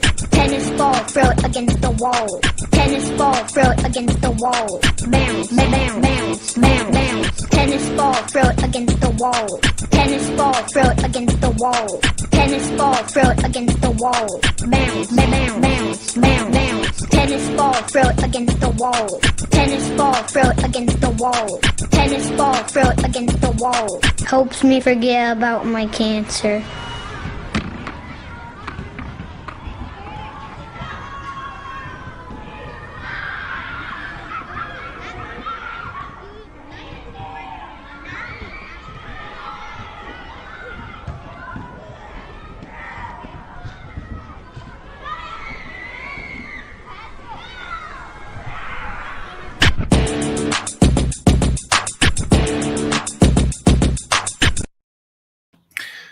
So wolf areas, they go wherever they want. Same with bears. True, but wolves and bears aren't generally going to go traipsing through a populated area to get to the cows on the other side of the city. You know, like that's generally they're not going to do that. Now the ranchers were against it and the hippies were for it. Fucking retards. So the country now has to pay the ranchers for killed cattle. So the county now has to pay the ranchers. Nice. Nailed it. Ha ha ha. Stupid fucking hippies. You know, I think I've told the story of my dog, my really smart dog that used to kill cattle. I didn't know about that till recently. Like growing up, I didn't know that that's why, like that's what he was doing. I didn't know he was the leader of a gang of dogs. I didn't know that. I thought he just liked to get out and run around, you know. Coyotes here cross a bridge for rabbits. Why wouldn't wolves cross a town for cows? Because a bridge is different. A bridge is a bridge. Like it just connects here to there.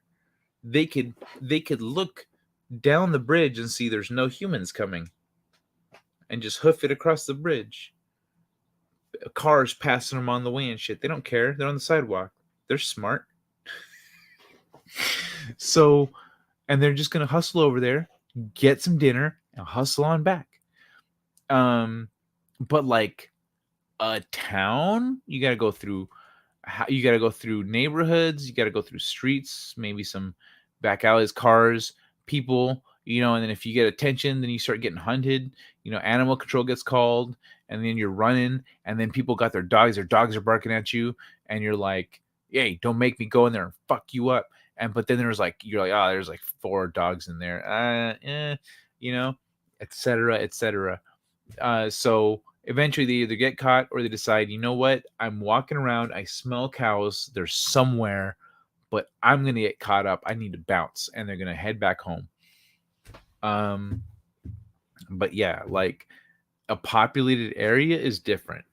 That's different than like if they have to cross like a city. No, it's too far. They won't even smell it. If it's too far for them to smell because of all the shit in between them, there's like, you know, industrial stuff and bakeries and cars and whatever, then it's gonna obscure. Maybe if you're downwind from it, they're gonna smell it, but like it's gonna be far. You're gonna smell the shit probably. The bridge downtown.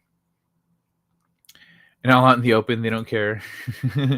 Two of them just walking like they've got it all, like they've got all night.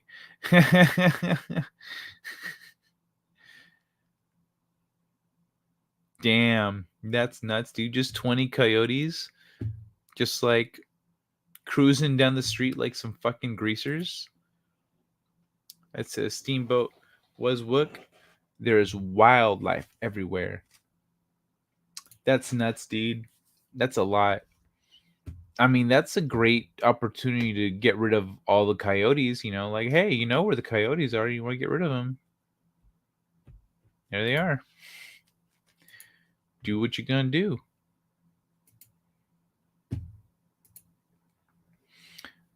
But yeah, Steamboat, let me see. We got stuck in the high school because of a mean moose in the teacher's parking lot. And another reason I live at the beach. Yo, but you know what, Stunt? We still get wolves. And I mean, and I know you do too, where you're at in Santa Barbara, there's wolves and coyotes out there. There's wolves and coyotes out there. My friend lives on a property where there's a ravine behind his house, and motherfuckers go through there. Like, I know you got that wildlife all up around you over there. They're everywhere. And bears breaking into people's cars and houses and refrigerators. No shit. Breaking into people's houses? Breaking into people's houses? And open their fridge? Do they steal your honey? Bears walking down the middle of the street, stopping traffic, and moose too. Bears walking down the middle of Main Street. Okay, well, I mean,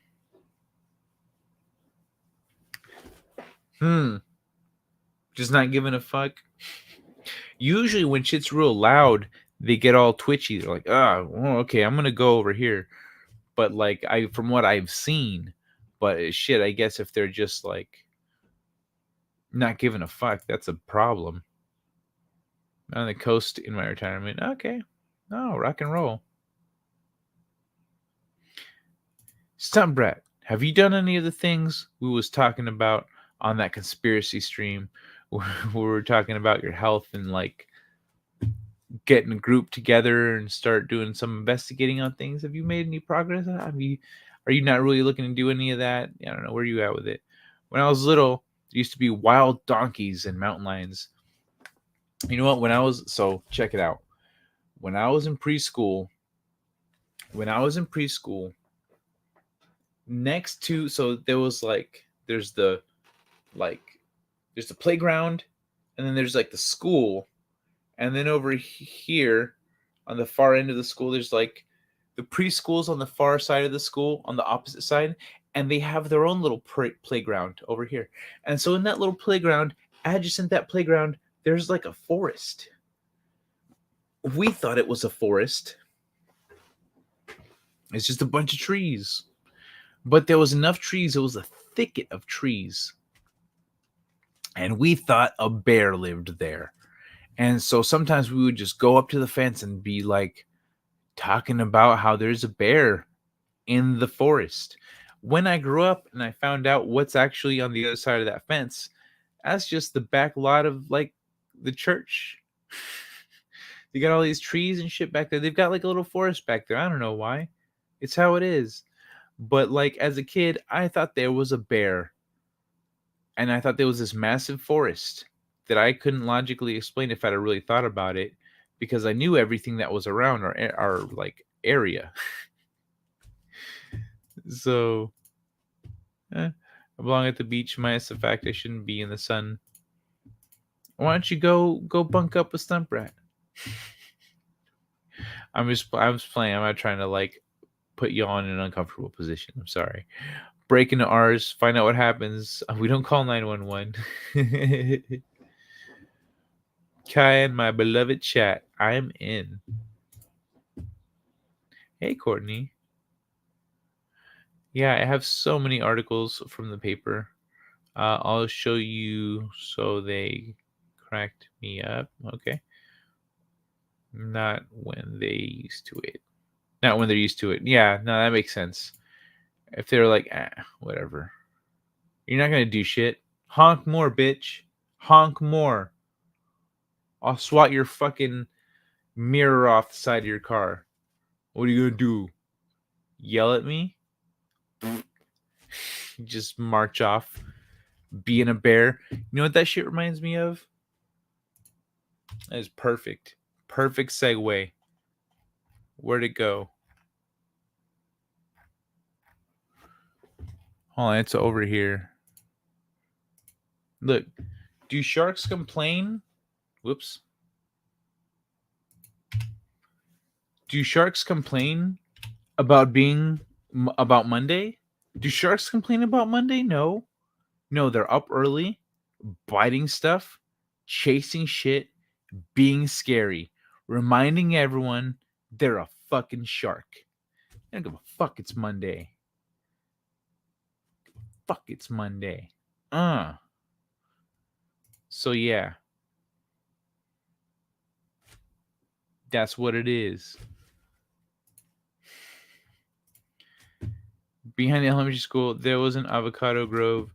We were warned of the hobos. Where I grew up, we had the Philadelphia Zoo.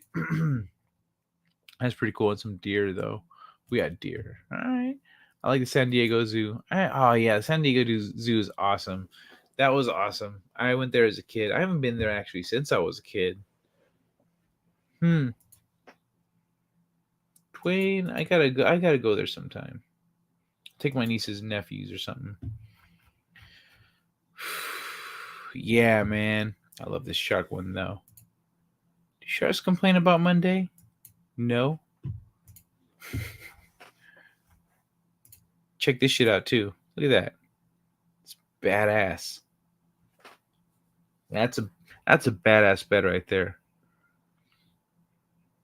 I do see maybe how you could poke yourself on one of the teeth and not really be too happy about that. But otherwise fucking cool. Oh my god. Let me see. Who are you talking to? Not me? Oh no, there it is.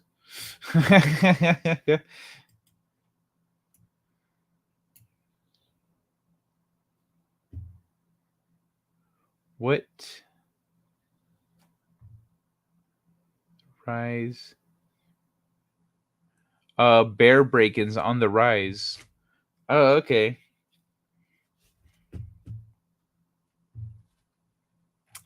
The 5 cars in 3 days. Damn.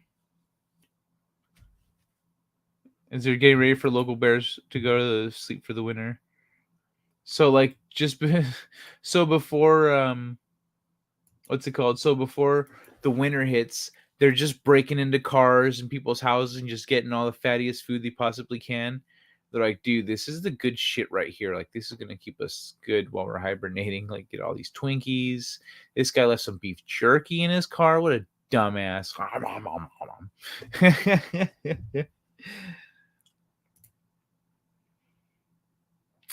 Foam teeth. Yeah, I mean, okay. I wasn't expecting real boner steel, but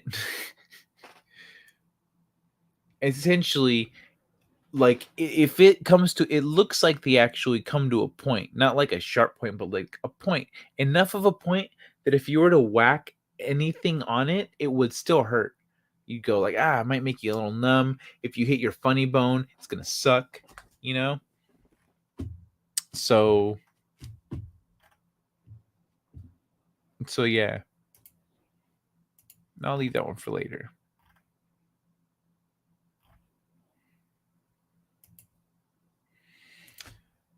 But yeah, man.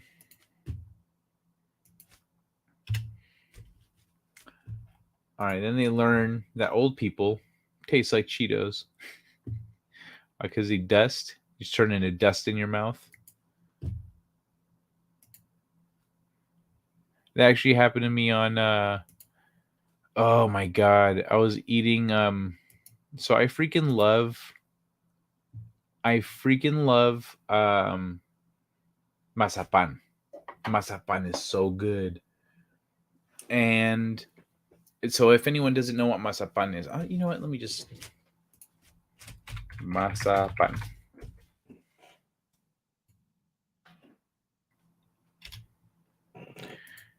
It's a marzipan. Yeah, it's marzipan.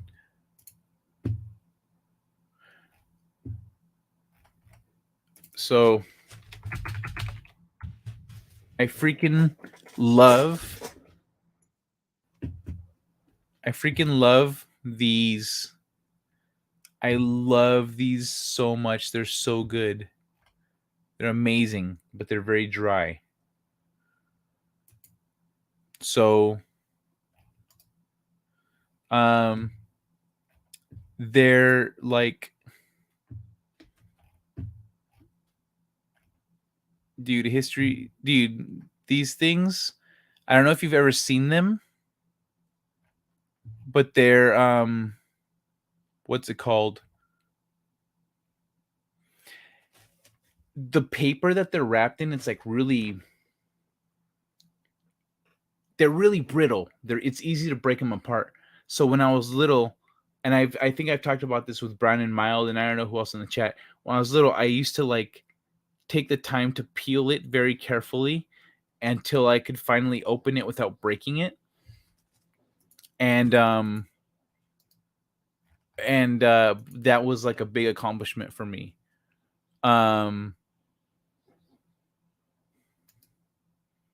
Cool. Not a big deal there. Not a big deal. But yeah, that was like a big accomplishment. It was something I built up to. Oh, dude, these are just $5. It's just $5 for a pack of 12. Well, it's $6, but like, oh yeah, that's right. I've had the chocolate ones. It's just dipped in chocolate. The original ones. This is one of the few things that I'm gonna be like. As much as I love chocolate, I want marzipan by itself. I don't want chocolate on it. I mean, like, I'll try it. But like just by itself. Ah, stoked. Oh, there we go. Pack of 33. Pack of 33 is $13. That's where it's at. Pack of 33. I don't even need to order these on Amazon. I got shops around me I can go buy them at now.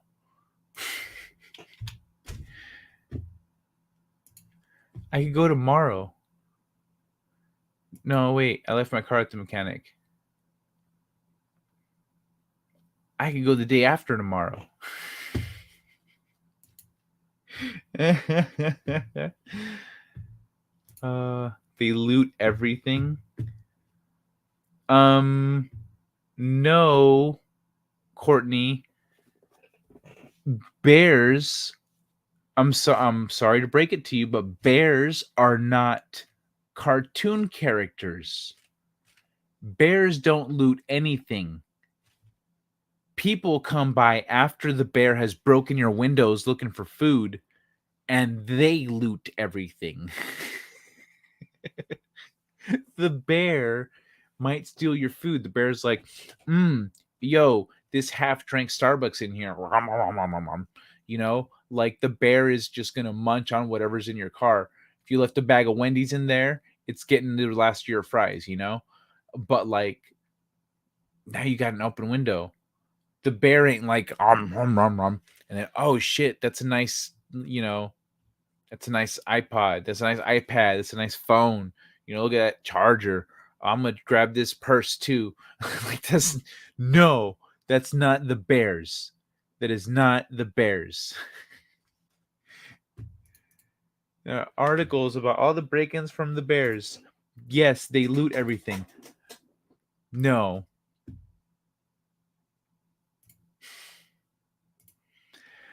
Some lady was stuck in her bathroom while a bear was raiding her fridge. She could have tried walking out and seeing how the bear reacted. What if she could have just walked on by and like left the house? I don't know. Oh, I'm not a huge fan of what? Of bears? Or of what's it called? Hiding in your bathroom. Yeah, sorry to break it to you, Courtney. The bears aren't looting anything. They're not. Maybe they drag your purse out onto the street. They dump it out, and inside they get at your snacks and they eat your snacks and walk away. Some other motherfucker came by and picked up the rest of your purse.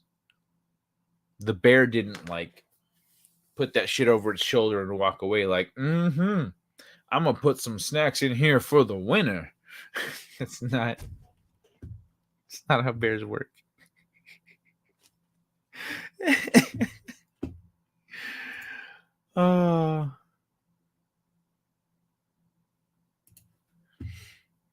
Anyway, let's look at some shit. Particularly this shit. Scientists say new quantum material could download your brain. The material is meant to be a bridge between how brains and computers think. Computer brain. Scientists say they've developed a new quantum material that could one day transfer information directly from human brains to a computer. The research is in early stages, but it involves ideas like uploading brains to the cloud or hooking people up to a computer or track deep health metrics, concepts that until now existed solely in science fiction. Quantum interface. The new quantum material described in research published Wednesday in the journal Nature Communications is a nickelate lattice that the scientists say could directly translate the brain's electrochemical signals into electrical activity that could be interpreted by a computer. We can confidently say that this material is a We can confidently say that this material is a potential pathway to building a computing device that would store and transfer memories. Purdue University engineer Shriram Ramanathan told Science Blog. One moment. That bear used her bank card. Yeah, right. Bears are breaking into cars, eating people's food, using their bank cards and withdrawing all their money.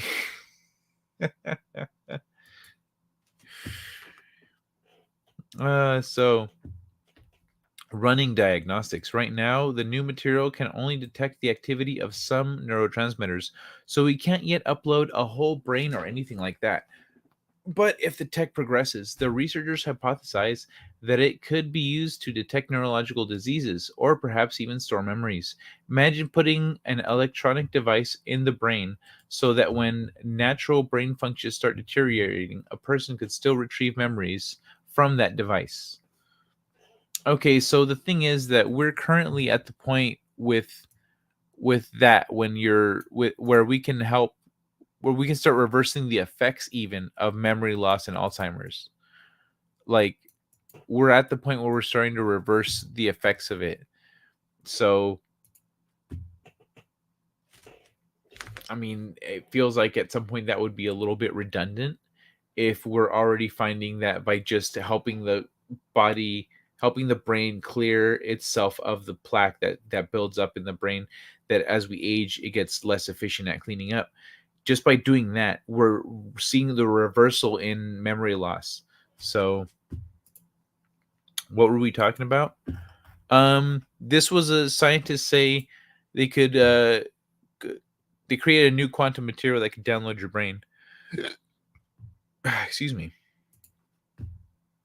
That's what we was talking about. But I'm saying, like, the memory storage thing. The thing about the memory storage thing is, if you could, let's say, if you could extract a memory, then as an eyewitness to a crime, let's say, oh, you're an eyewitness, can I get your testimony? Yeah, sure. And then you just sit down and go like, boop, just put on the helmet, and then they just extract the memory of the event. Okay, think of the event, like da da da da, what's happening, or like once you're thinking of it, they detect it in your brain and they go, okay, download, boop, and then it'd be just like Harry Potter, where instead of like where he's Harry, my tears, instead of the tears, they just take it right out of your brain, and they could actually watch your memory play out in real time, and it would be evidence again. It's a joke, dude. Oh. About memory loss. Okay. Oh, got you. You know what, bro? Like, I forget shit all the time. I'll be talking about something and be like, why am I talking about this? Oh, that's right, because of the article I was reading about whatever. So I I deal with that shit. It's real. It's real, dog. Yeah, I still got more cookies to eat.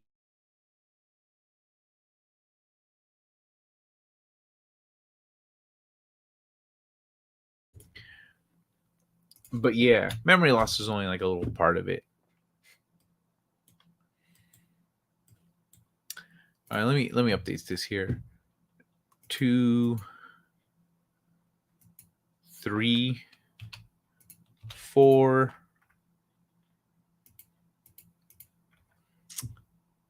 Damn, that's more articles than I've done lately.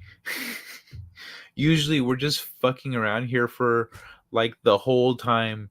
Now I'm like, well, I read 1 or 2 articles. But we actually got through like 4 so far.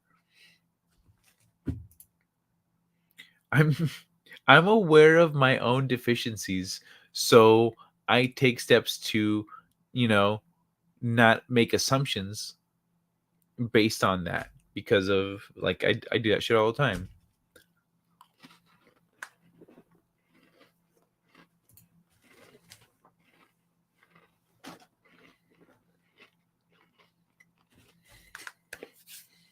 I said what in the butt. I said what in the butt. I said what in the butt. I said what in the butt. And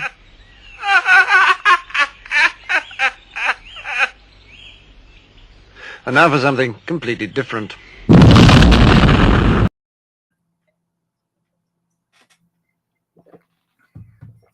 Ah, all better. That's what I needed.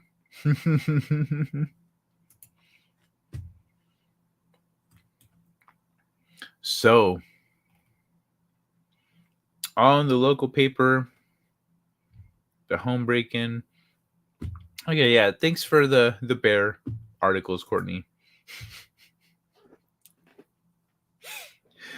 Oh my god, a real good time tonight. Gonna have myself a real good time.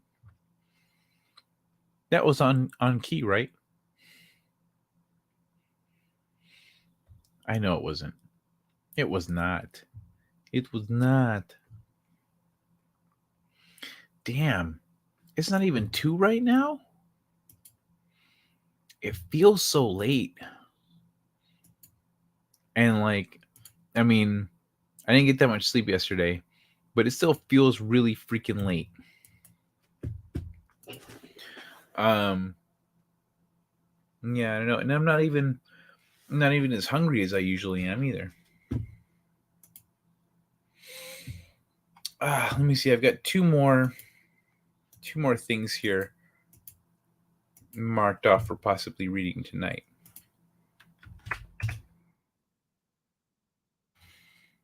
Gonna have a real good time tonight.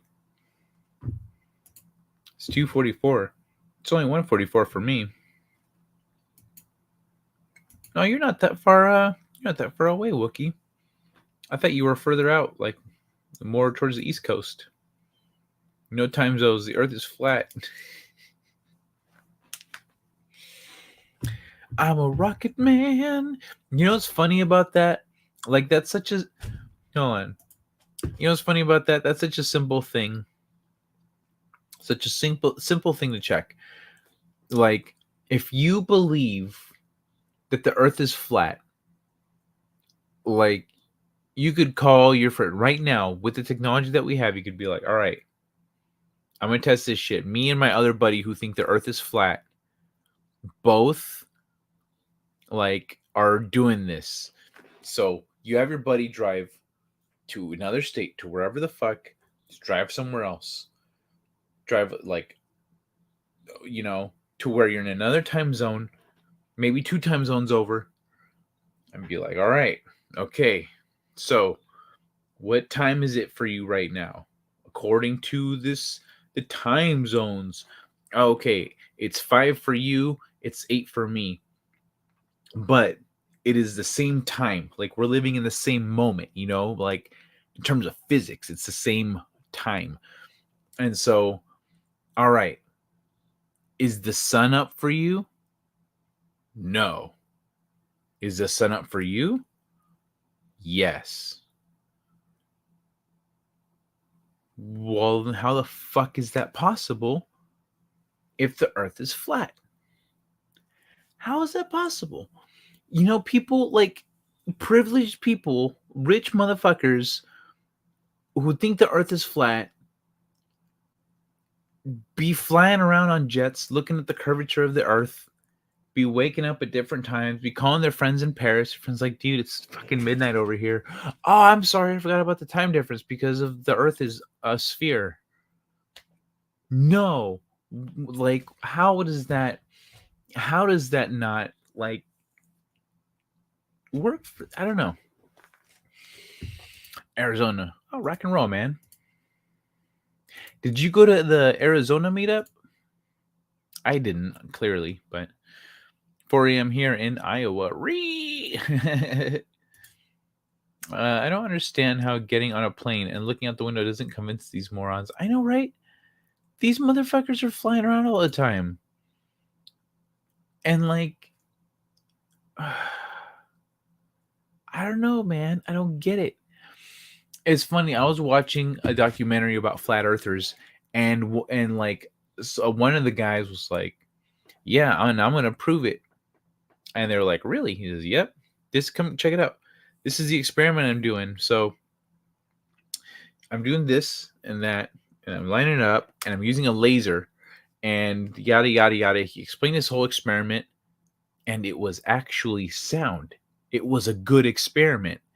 He says, so if the Earth is round, this. If the Earth is flat, that. And he says, we're still like buying some of the parts, but we're gonna do this experiment. And he did. Like, what he fucking did the experiment, and they ran the thing, and the results were that the Earth was round.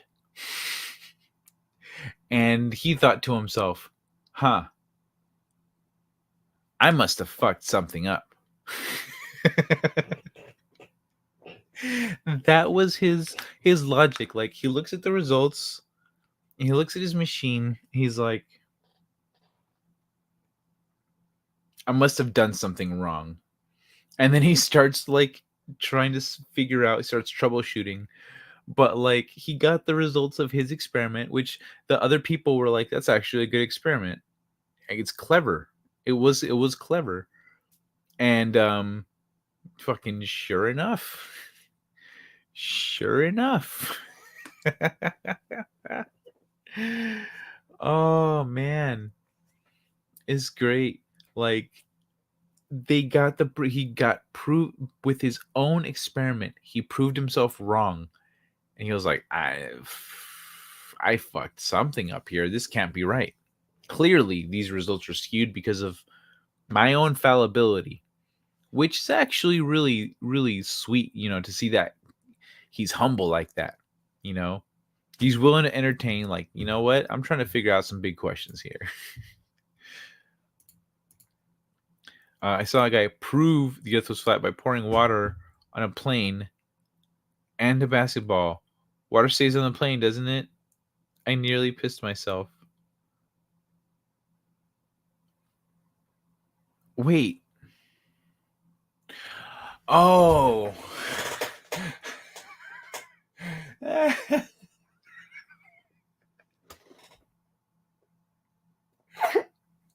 No.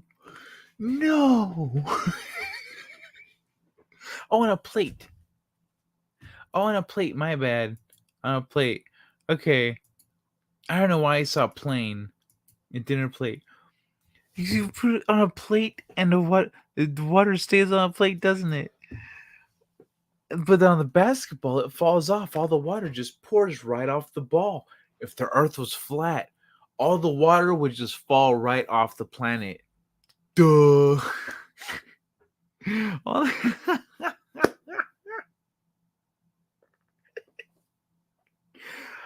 Oh, I love it. Oh, these poor people. Oh, man. How? I don't. Okay, like, it's really oversimplifying, isn't it? Really oversimplifying the whole thing. It's like when people are like, "No, I am healthy because I eat an apple every day, and an apple a day keeps the doctor away." And you look at him, you're like, "Bro, you are 5'5" and like 280 pounds. You like got stuck in my front door the other day. You are not healthy. No, no, no, no. An apple a day keeps the doctor away. It's not health. That's not how health works. An apple a day keeps the doctor away. No, it's not. The rest of you has to be healthy too. Astrophysics is a challenge for those people. Right? It's like they can't expand beyond the realm of their own environment to understand that in different environments, different rules take effect. Like, if even going from here, like, bro, try doing that same experiment with the water, like the plate and the basketball, pouring water on them. Now go into a pool and do the same experiment. What happens? What happens? and just try pouring some water on it from like underwater. You gotta be underwater, and then just like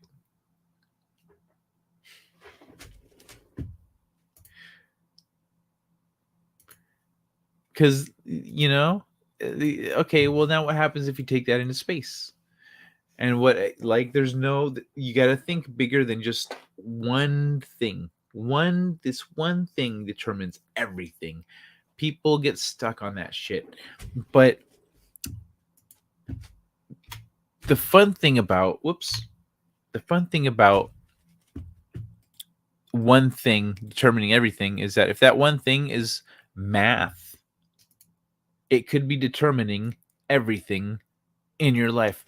Oh, how about that segue? Your brain might be a quantum computer that hallucinates math. Quick, is this part of the article?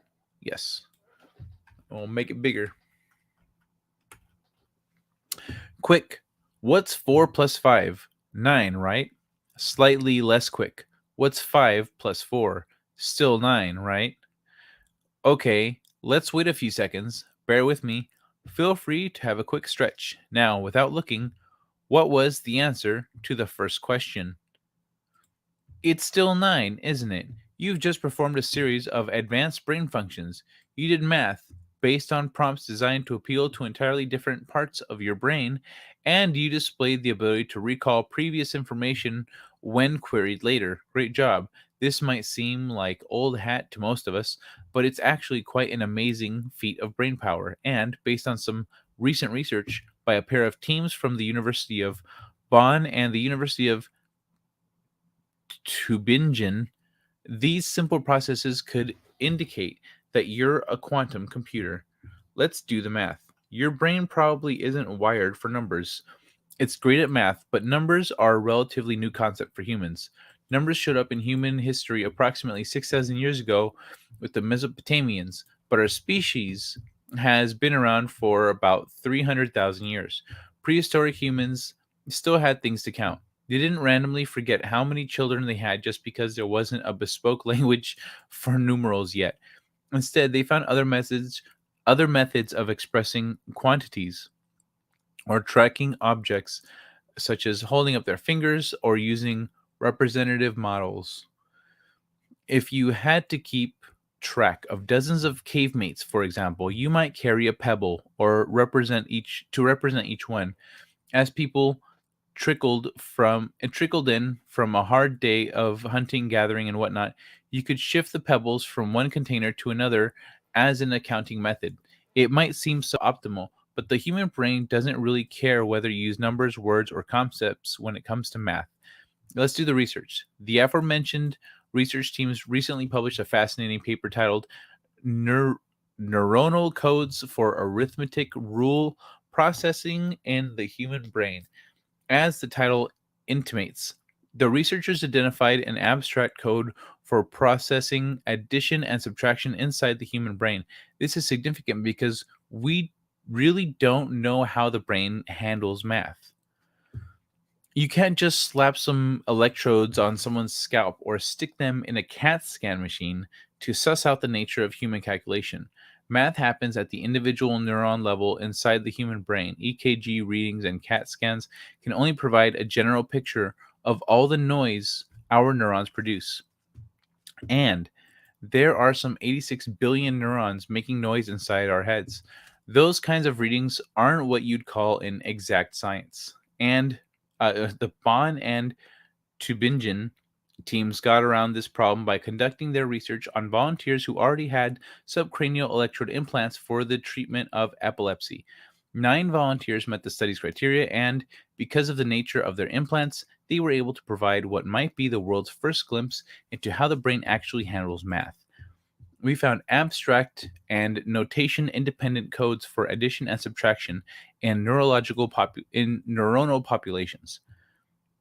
Decoders applied to time resolved recordings demonstrate a static code in hippocampus based on persistency rule selective neurons, in contrast to a dynamic code in Parahippocampal cortex originating from neurons carrying rapidly changing rule information. Single neurons in human MTL encode abstract mathematical rules differently. Dynamic coding in the parahippocampal cortex, static coding in hippocampus. Single neurons in humans. Okay.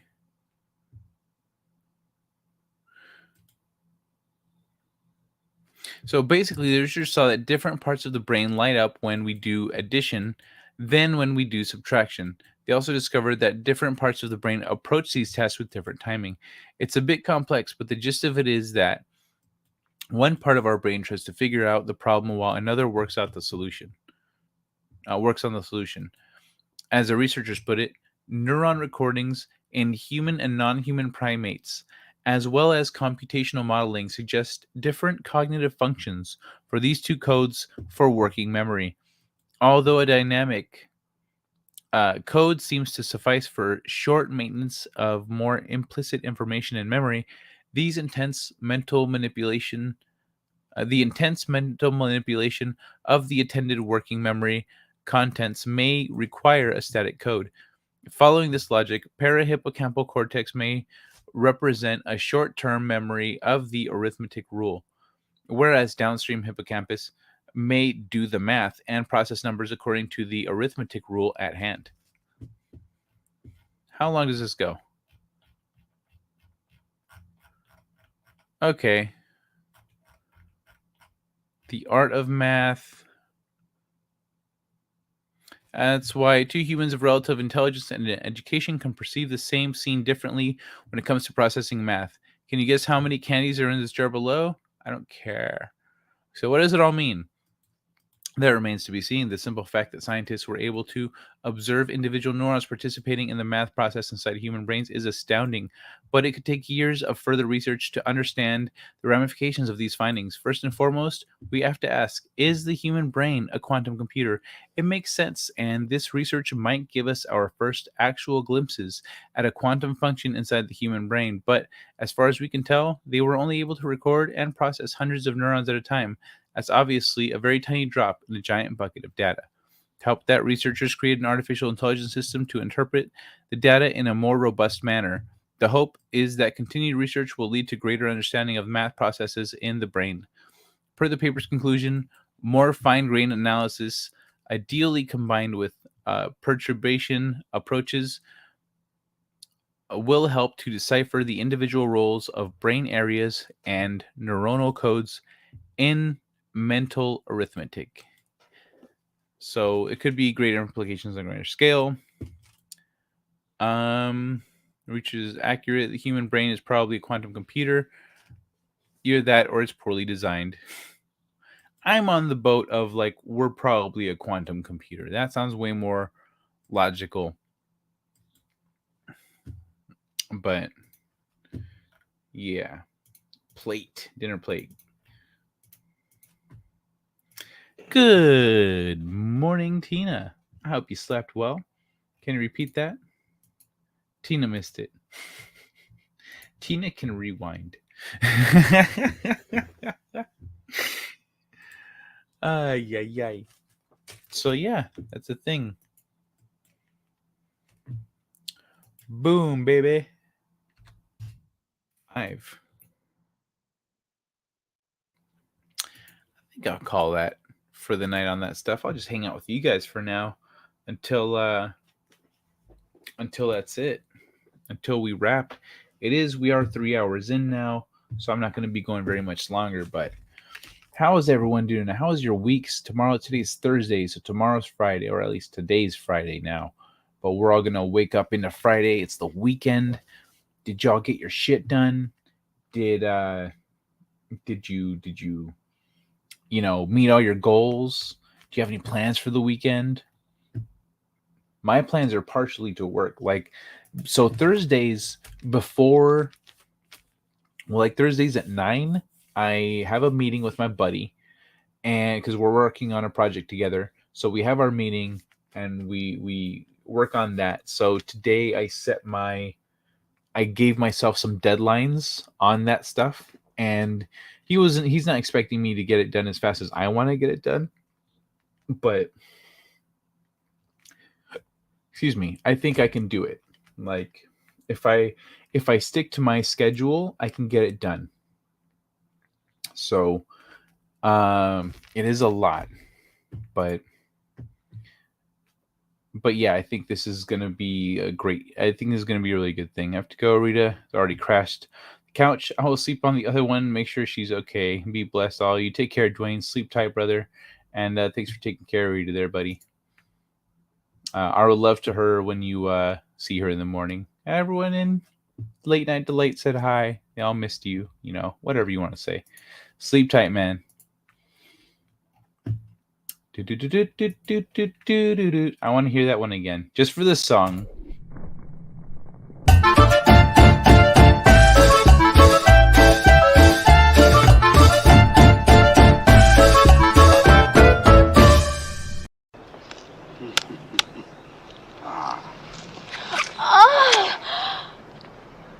It's good to be the king.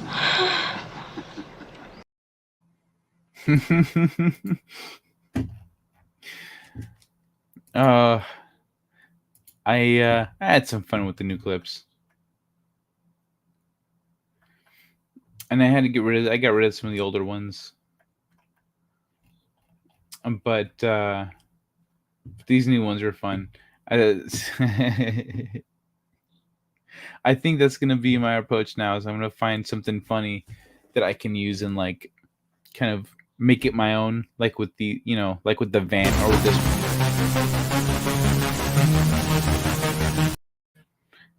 Because that one didn't have the music before. That's me. I wanted something that sounded like badass, like he was really ramping up to something. That was the closest thing I could find. But I'm thinking of also doing... Oh, yeah, I've talked about that, I think, this week already. I was early in the week, though, so it was really laggy. But hopefully, I'm going to start now that I know what my internet's like. I'm back to normal. I'm good. I'm all set up and good to go. Fuck yeah.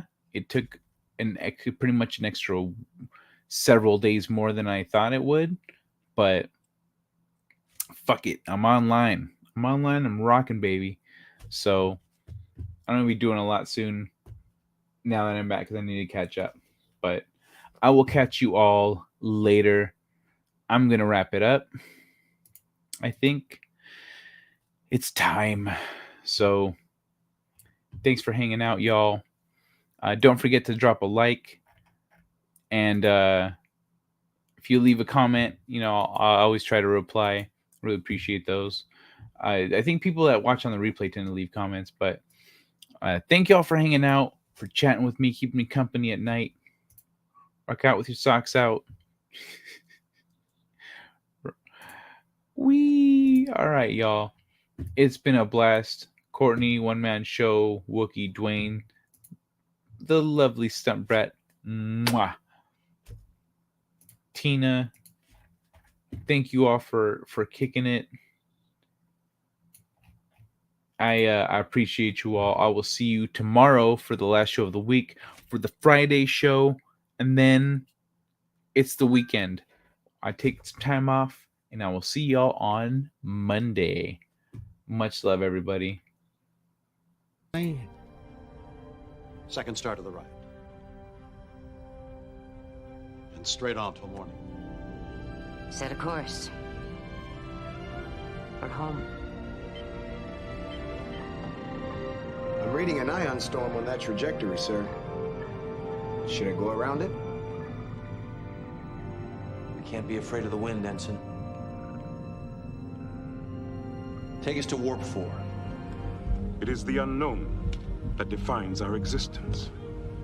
We are constantly searching, not just for answers to our questions, but for new questions. We are explorers. We explore our lives, day by day. And we explore the galaxy, trying to expand the boundaries of our knowledge. And that is why I am here. Not to conquer you with weapons or with ideas, but to coexist and learn. Let's see what's out there. Engage.